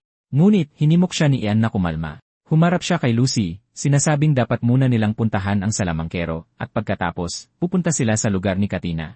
Gayunpaman, tumanggi si Lucy, sinasabi sa kanya na magpapatuloy siyang mag-isa. Tinanong siya ni Ian kung magiging ayos lang siya mag-isa, at sumagot si Lucy na hindi na siya bata, kaya siguradong magiging maayos siya. Sinabi niya kay Ian na alam niya ang daan patungo sa lugar ng kanyang tiyuhin, kaya siguradong magiging maayos siya. May maliwanag na ngiti, tumakbo siya palayo, ngunit naiwan si Ian na nag-iisip kung magiging ayos lang ba si Lucy. Napagtanto niya na kailangan niyang tapusin agad ang misyon para sundan si Lucy.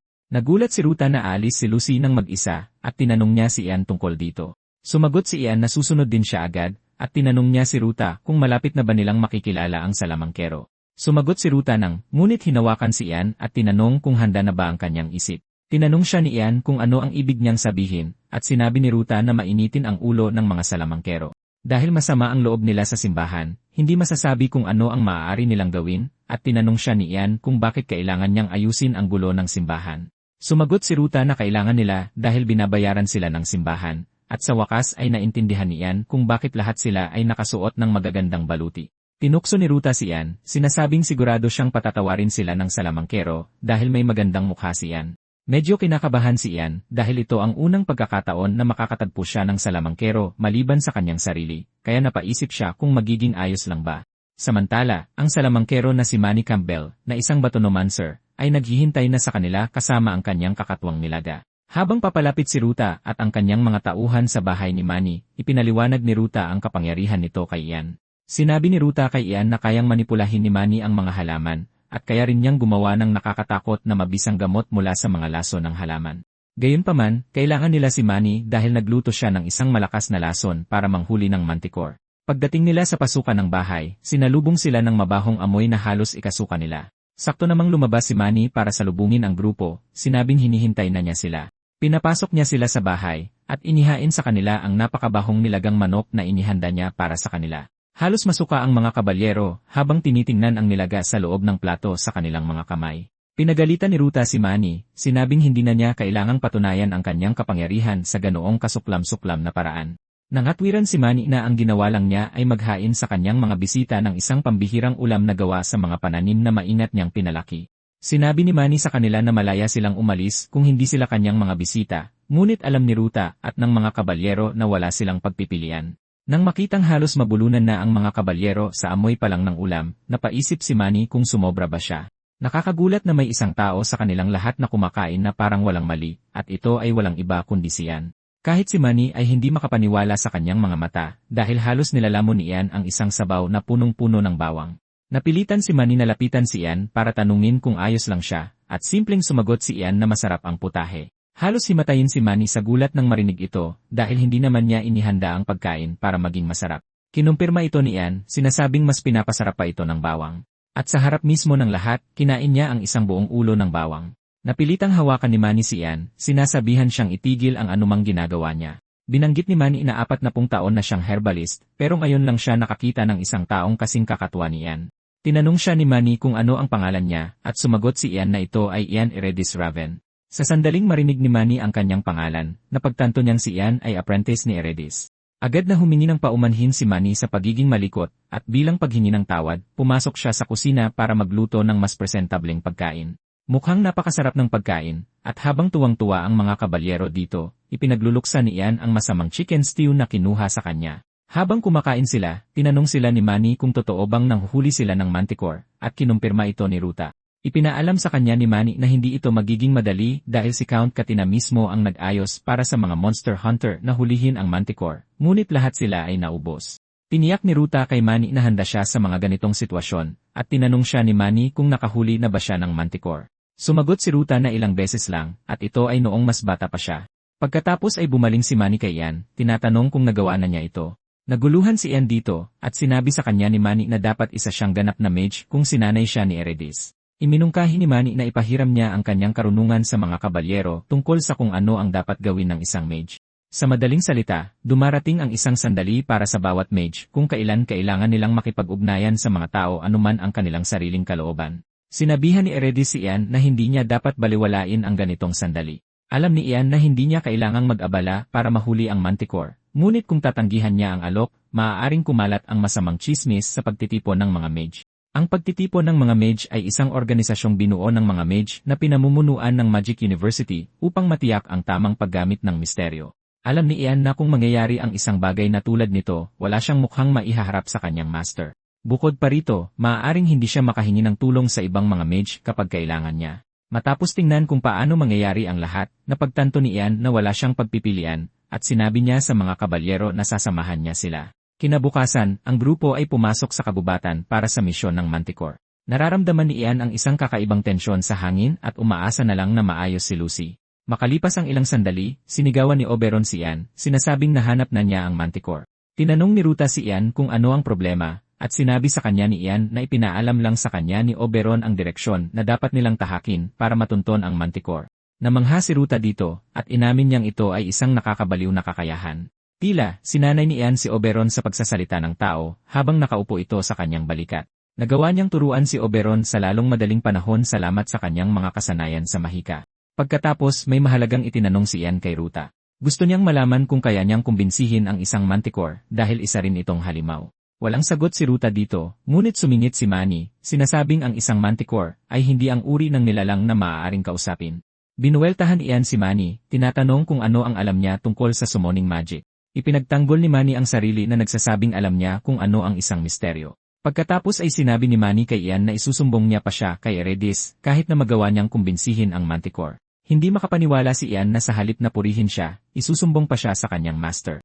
Bigla, isa sa mga kabalyero ang tumawag sa kanilang pansin sa di kalayuan, sinasabing ang Manticore ay nakatayo mismo sa harap nila. Tumingin sila sa unahan at napagtanto na nakatingin sa kanila ang Manticore, at sinabihan ni Ruta ang mga mage na huwag umalis sa kanyang tabi. Ibinunyag ni Ruta na nalagyan na niya ng lason ang lahat ng kanilang sandata, at ito ay isang lason na espesyal na ginawa ni Manny. Pagkatapos ay inutusan ni Ruta ang kanyang mga tauhan na panain ang Manticore, na agad naman nilang ginawa. Sa kanilang pagkadismaya, tumalbog ang mga palaso sa matigas na balat ng Manticore, na nag-iwan sa mga kabalyero na nalilito kung ano ang gagawin. Sinabihan ni Ruta ang kanyang mga tauhan na umatake muli, ngunit tinawanan sila ng Manticore bago lumabas mula sa dilim upang harapin sila. Napakasama ng tawa kaya kahit si Ian ay seryosong nag-alala. Ngayong nakatayo na sa harap nila ang Manticore, napagtanto nilang wala na silang oras para mailagay ng maayos ang lason. Pagkatapos, sumigaw si Ian sa abot ng kanyang makakaya para mapansin siya ng Manticore, at nagulat si Manny na talagang ginawa ito ni Ian. Nang lumingon ang Manticore kay Ian, ipinahayag nito ang pagkagulat na may isang taong nangahas na kausapin ito, na medyo bihira. Pagkatapos ay hinimok ni Ian ang Manticore na kumalma habang sinasabing natutuwa siyang naiintindihan niya ito. Nagpakilala si Ian, ngunit bigla, kinutya siya ng Manticore, sinasabihan siyang lumayas. Ininsulto pa siya nito, sinabihang kumain ng tay, at sinigawan ni Ian ang Manticore tinatanong kung ano ang problema nito.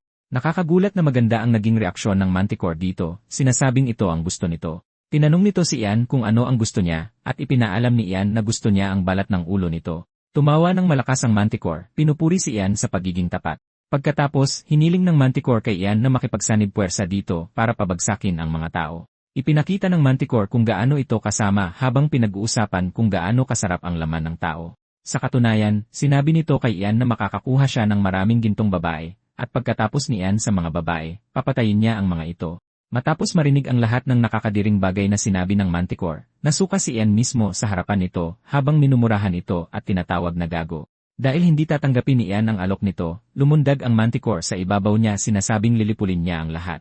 Habang papalapit ang Manticore sa mga kabalyero, ginamit ni Manny ang kanyang mahika para maglabas ng mga higanting ugat para sakupin kung saan nakatayo ang Manticore. Sinigawan ni Ruta si Manny, tinatanong kung ano ang kanyang ginawa. Sumagot si Manny na kinain lang niya ang Manticore. Ngunit pinagalitan siya ni Ruta sinasabing may mga kabalyerong malapit sa halimaw.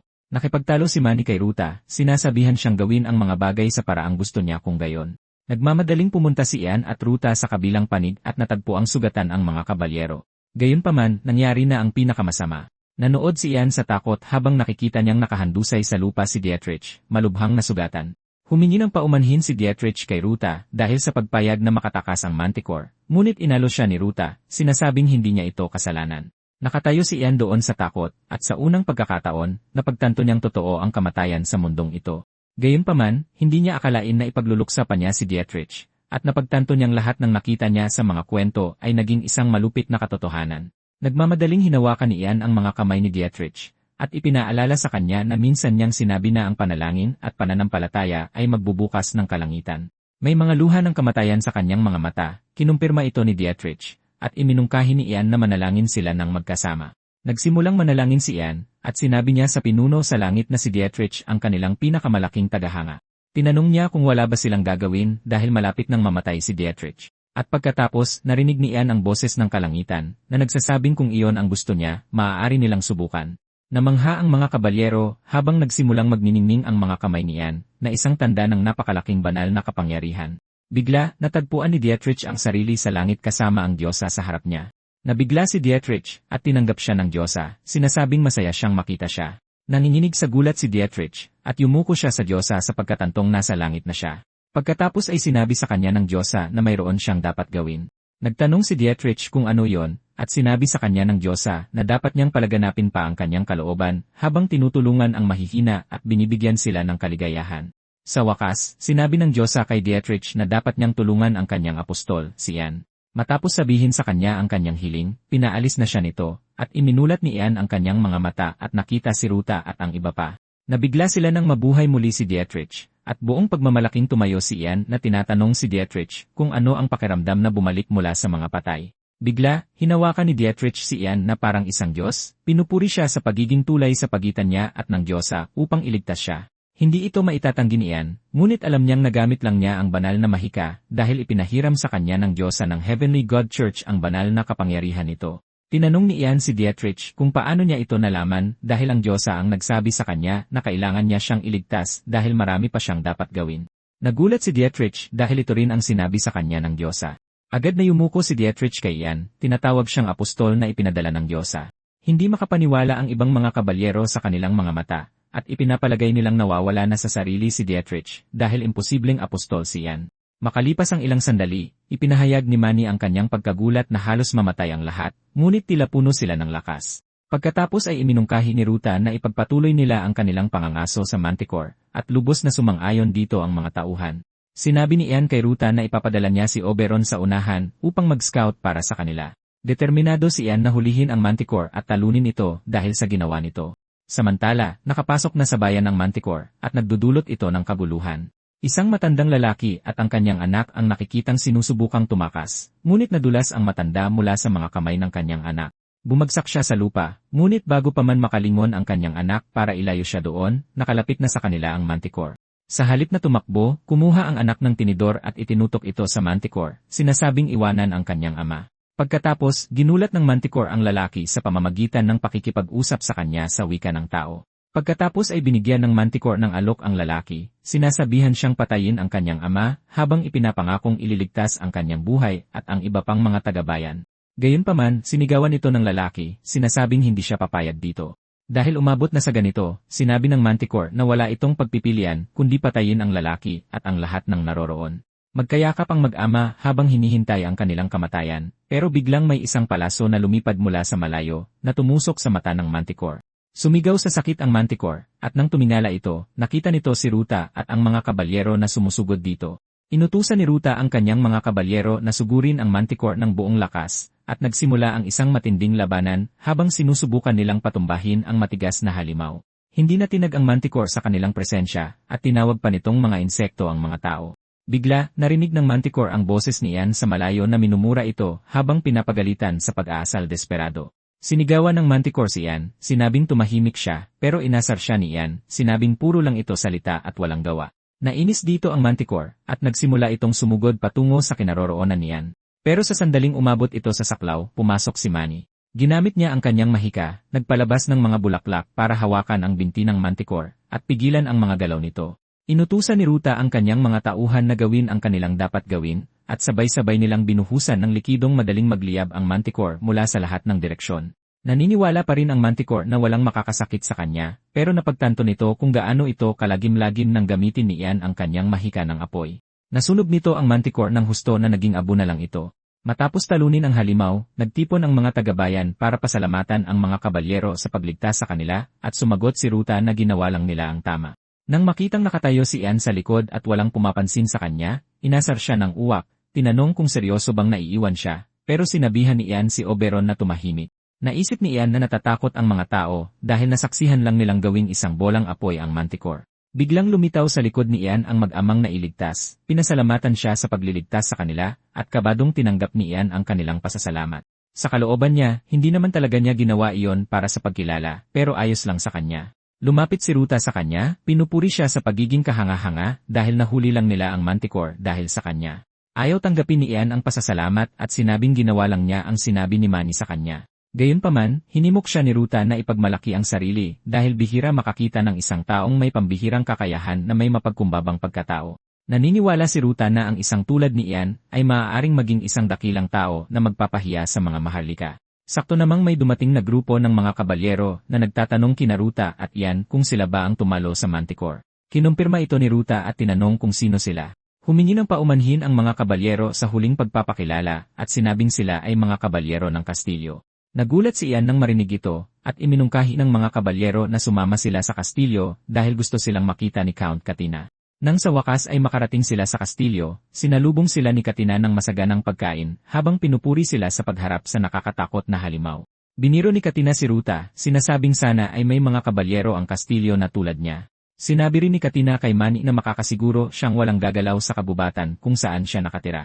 Pagkatapos ay bumaling si Katina kay Ian, sinasabing may narinig siyang mga kwento tungkol sa kanya mula sa kanyang pamangkin. Lubos na nadala si Ian sa masarap na pagkain kinakain niya, kaya hindi niya namalayang tinatawag na pala siya ni Katina hanggang sa tawagin ni Oberon ang kanyang pansin. Sa wakas ay bumaling si Ian sa Count, humihingi ng paumanhin sa kanyang asal, at sinabing napakasarap ng pagkain kaya hindi niya narinig ang pagsasalita nito. Sinabi ni Katina kay Ian na narinig niya kung paano niya inalagaan ang kanyang pamangkin, at nagpasya siyang bigyan siya ng isang gintong magic scroll. Tila sa sandaling mapunit sa gitna ang scroll, ilalabas nito ang epekto. Namangha si Ian sa scroll dahil ramdam niya ang mataas na kalidad ng bawat pangungusap dito. Tinanong ni Katina si Ian kung gusto niya ito dahil sinadya niyang ihanda ito para sa kanya. Siniguro siya ni Ian na gusto niya ito habang pinasasalamatan siya sa mahalagang regalo. Tiniyak sa kanya ni Katina na walang-wala ang scroll kumpara sa pagbabalik niya kay Lucy. Sakto namang pumitik si Katina at pumasok si Lucy sa silid na nakasuot ng magandang damit pero may sombrero na parang traffic cone. Hindi makapaniwala si Ian sa nakikita at nagsimula siyang magtaka kung saan nakuha ng babae ang ganoong kapangit na sombrero. Ngumiti si Lucy kay Ian, tinanong kung ayos lang ba siya dahil matagal na silang hindi nagkita. Tiniyak ni Ian na ayos lang siya at sumingit si Ruta, sinabing sa wakas ay naintindihan na niyang hindi sila magkapatid kundi magkasintahan. Sinubukang linawin ni Ian ang sitwasyon, sinabing hindi iyon ang iniisip ni Ruta, at sinabi ni Katina kay Ian na may alok siya para sa kanya. Tinanong siya ni Ian kung ano yon, at hinimok ni Katina si Ian na ipahiram ang kanyang lakas para magkasama silang lumaban upang ipaghiganti ang nangyari kay Lucy. Sa wakas ay naintindihan ni Ian kung bakit binigyan siya ni Katina ng gintong scroll. Gayunpaman, hindi ito malaking bagay para kay Ian dahil hindi niya kailangang isugal ang kanyang buhay sa pakikipaglaban sa larangan ng digmaan. Maaari lang siyang magbigay ng katamtamang suporta gamit ang mahika tulad ng ginawa niya sa Manticore. At kung magiging maayos ang lahat, maaaring doble ang gantimpalang makuha niya mula kina Katina at Lucy. Sa lahat ng paraan, hindi ito masamang kasunduan para kay Ian. At sinabi niya sa Count na kung kailangan nila ang tulong niya, handa siyang ibigay ito. Makalipas ang 3 araw, naghanda si Ruta na umalis, at pinasalamatan siya ni Lucy sa lahat ng ginawa niya. Nakakagulat na nabawasan ang bilang ng mga kabalyero sa grupo ni Ruta dahil inakit ni Katina ang ilan sa kanila gamit ang pera. Bumaling si Ruta kay Ian at pinasalamatan siya sa lahat, at ganoon din ang sinabi ni Ian. Sinabi ni Ruta kay Ian na kapag may oras siya, dapat niyang bisitahin ang Trifar Island, nang angakong ipapakilala niya ito sa ilang misteryo na maaaring magustuhan niya. Nagulat si Ian dahil ito ang unang beses na narinig niya ang tungkol sa islang iyon. Binanggit ni Ruda na isa itong islang lumulutang sa Coral Sea. Sinabi ni Ruta sa kanya na kung sasabihin niyang dumating siya para makita si Salvador, tiyak na tatanggapin siya ng lahat. Agad siyang tinanong ni Ian kung iyon ang tunay niyang pangalan, at sinabi ni Ruta na oras na para sabihin sa kanya. Binanggit ni Ruta na ang kanyang tunay na pangalan ay Salvador ng pamilyang Orcus. Narinig ito ni Lucy, at natigilan siya dahil may alam siyang mahalagang bagay na hindi alam niyan. Tinanong niya si Salvador kung siya rin ba ang tao mula sa pamilya ng White Wolf, at pinuri siya ni Salvador sa pag-alala sa kanyang dating pangalan. Tinanong ni Ian si Lucy kung ano ang ibig sabihin ng White Wolf, at nagulat si Lucy na hindi alam ni Ian. Tila, ang White Wolf Mercenary Group ay isang grupo na umunlad bilang mga mersenaryo direkta sa ilalim ng dating emperador, at ang pinuno nito noon ay ginawaran ng prestihiyosong titulong Swordmaster. Pagkatapos ay ipinaliwanag ni Lucy na ang taong nakatayo sa harap nila sa sandaling iyon ay isang napakagaling na Swordmaster. Sa halip na magulat o magtatalon tungkol dito, nakatayo lang doon si Ian na walang interes.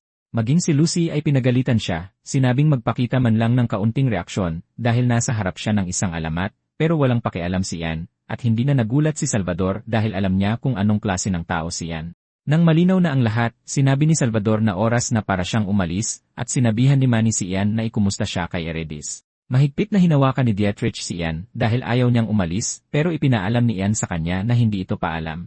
Nagkamayan sina Ian at Salvador habang nagpapaalam sa isa't isa, at tiniyak ni Ian na pupunta siya sa Trifar Island kapag huminahon na ang lahat. Pagkatapos nito, tinipon ni Katina ang kanyang hukbo bilang paghahanda sa pagtugis sa bandidong si Grime na pumatay sa kanyang kapatid. Sa kalooban niya, hindi iniisip ni Katina na masama ang buong sitwasyon dahil sa paggamit kay Lucy bilang panangga para makuha ang kanyang mga lupain at ipakasal siya sa isa sa kanyang mga basalyo. Layunin ni Katina na ganap na kontrolin ang teritoryo ng Tarian.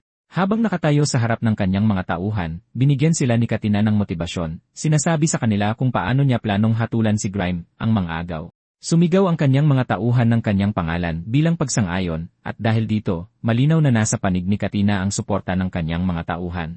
Kalaunan sa kampo militar, napansin ng mga sundalo na pinapakuluan ni Ian ang kutsara, at inakala nilang gumagawa siya ng sopas na kutsara. Hindi makapaniwala si Ian kung gaano kapurol ang isip ng mga taong ito, dahil inisterilize niya lang naman ang kutsara. Tinanong siya ni Lucy kung ano ang ibig sabihin ng sterilizing, at sumagot siya na isa itong uri ng hiwaga dahil hindi rin naman ito maiintindihan ni Lucy kahit na maglaan pa siya ng oras para ipaliwanag. Bago niya namalayan, dumating ang ibang mga sundalo na humihiling na pakuluan ang karne gamit ang kutsara, pero sinigawan sila ni Ian, sinabing hindi siya gumagawa ng sopas. Di nagtagal, sinabi ni Lucy kay Ian na iniisip niya ang gantimpalang ipinangako niya sa kanya, at nakalimutan na pala ito ni Ian. Binanggit ni Lucy na naisip niyang bigyan siya ng ginto, pero sa nakikita niya, mayroon na siyang higit pa sa sapat. Kaya naman nakaisip siya ng iba pang bagay para mapasaya siya, at ang naisip niya ay ang mahiwagang espada, isang Norishil. Ibinunyag niya na ang espada ay regalo sa unang baron mula sa mga diwata.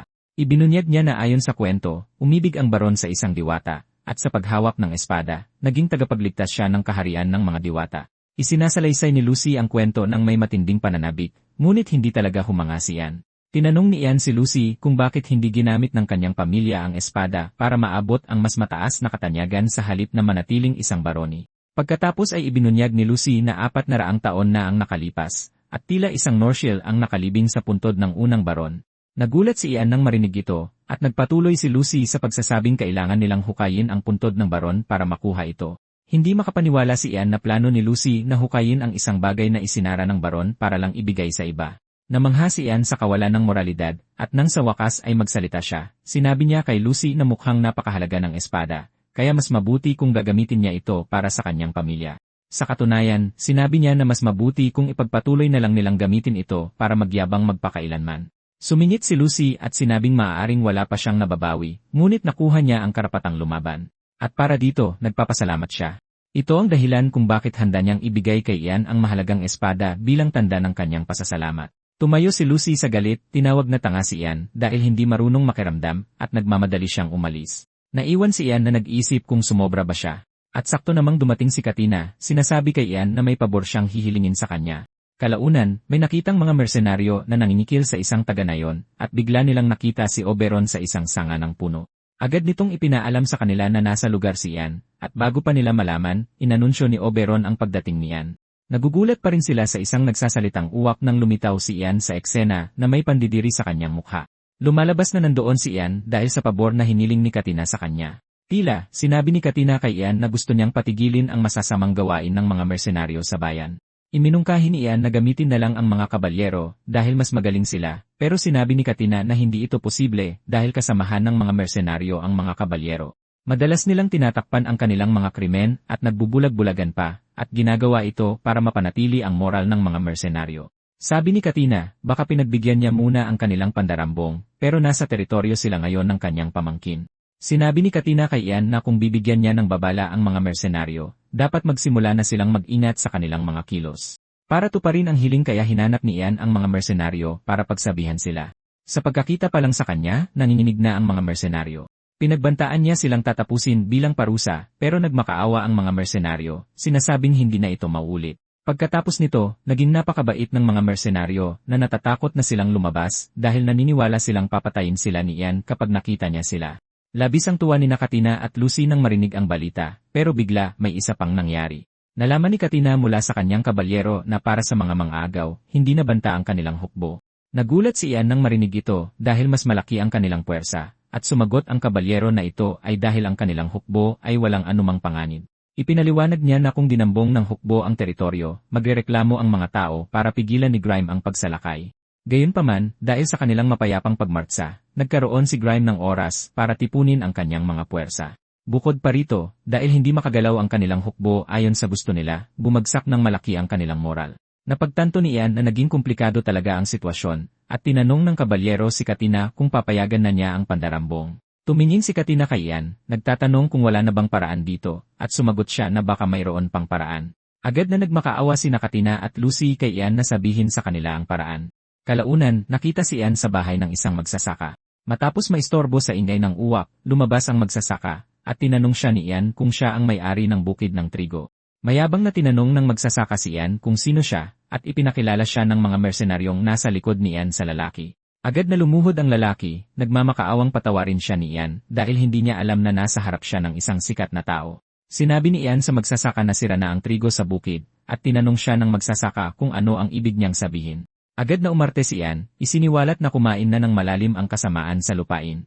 Sinabi niyang galit na galit ang kaluluwa ng unang baron ng lupain na ang lupa ay hindi makatarungang kinuha.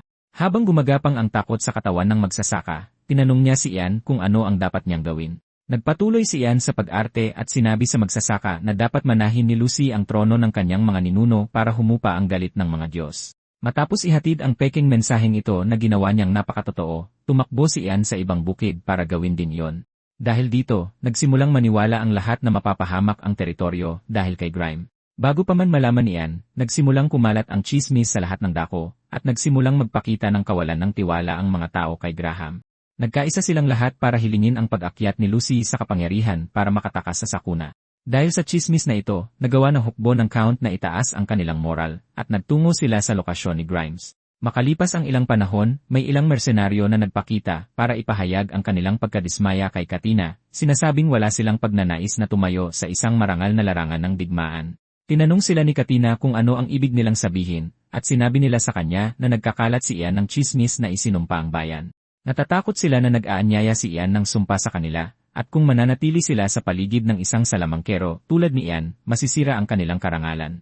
Ipinagtanggol ni Ian ang kanyang sarili na sinasabing ang sumpa ay walang iba kundi kasinungalingan, at hindi siya makapaniwala na sineseryoso nila ang mga tsismis na ikinalat niya. Nakipagtalo ang mga kabalyero na hindi nila mapaniniwalaan ang anumang sinasabi ng isang salamangkero dahil siguradong plano niyang linlangin sila. Napagtanto ni Ian na pinuwersa na lang ng mga kabalyero ang lahat. Kasabay nito, alam niyang malaking problema ito dahil itinuturing ng mga bida sa digmaan ang mga kabalyero. Nakikita rin niya ang reaksyon sa mukha ni Katina. Malinaw na kung walang mga kabalyero, hindi maipaglalaban ng maayos ang isang digmaan. Sa huli, walang magagawa si Katina kundi makinig sa mga kabalyero, at alam na ni Ian na hindi na niya kailangang manatili doon.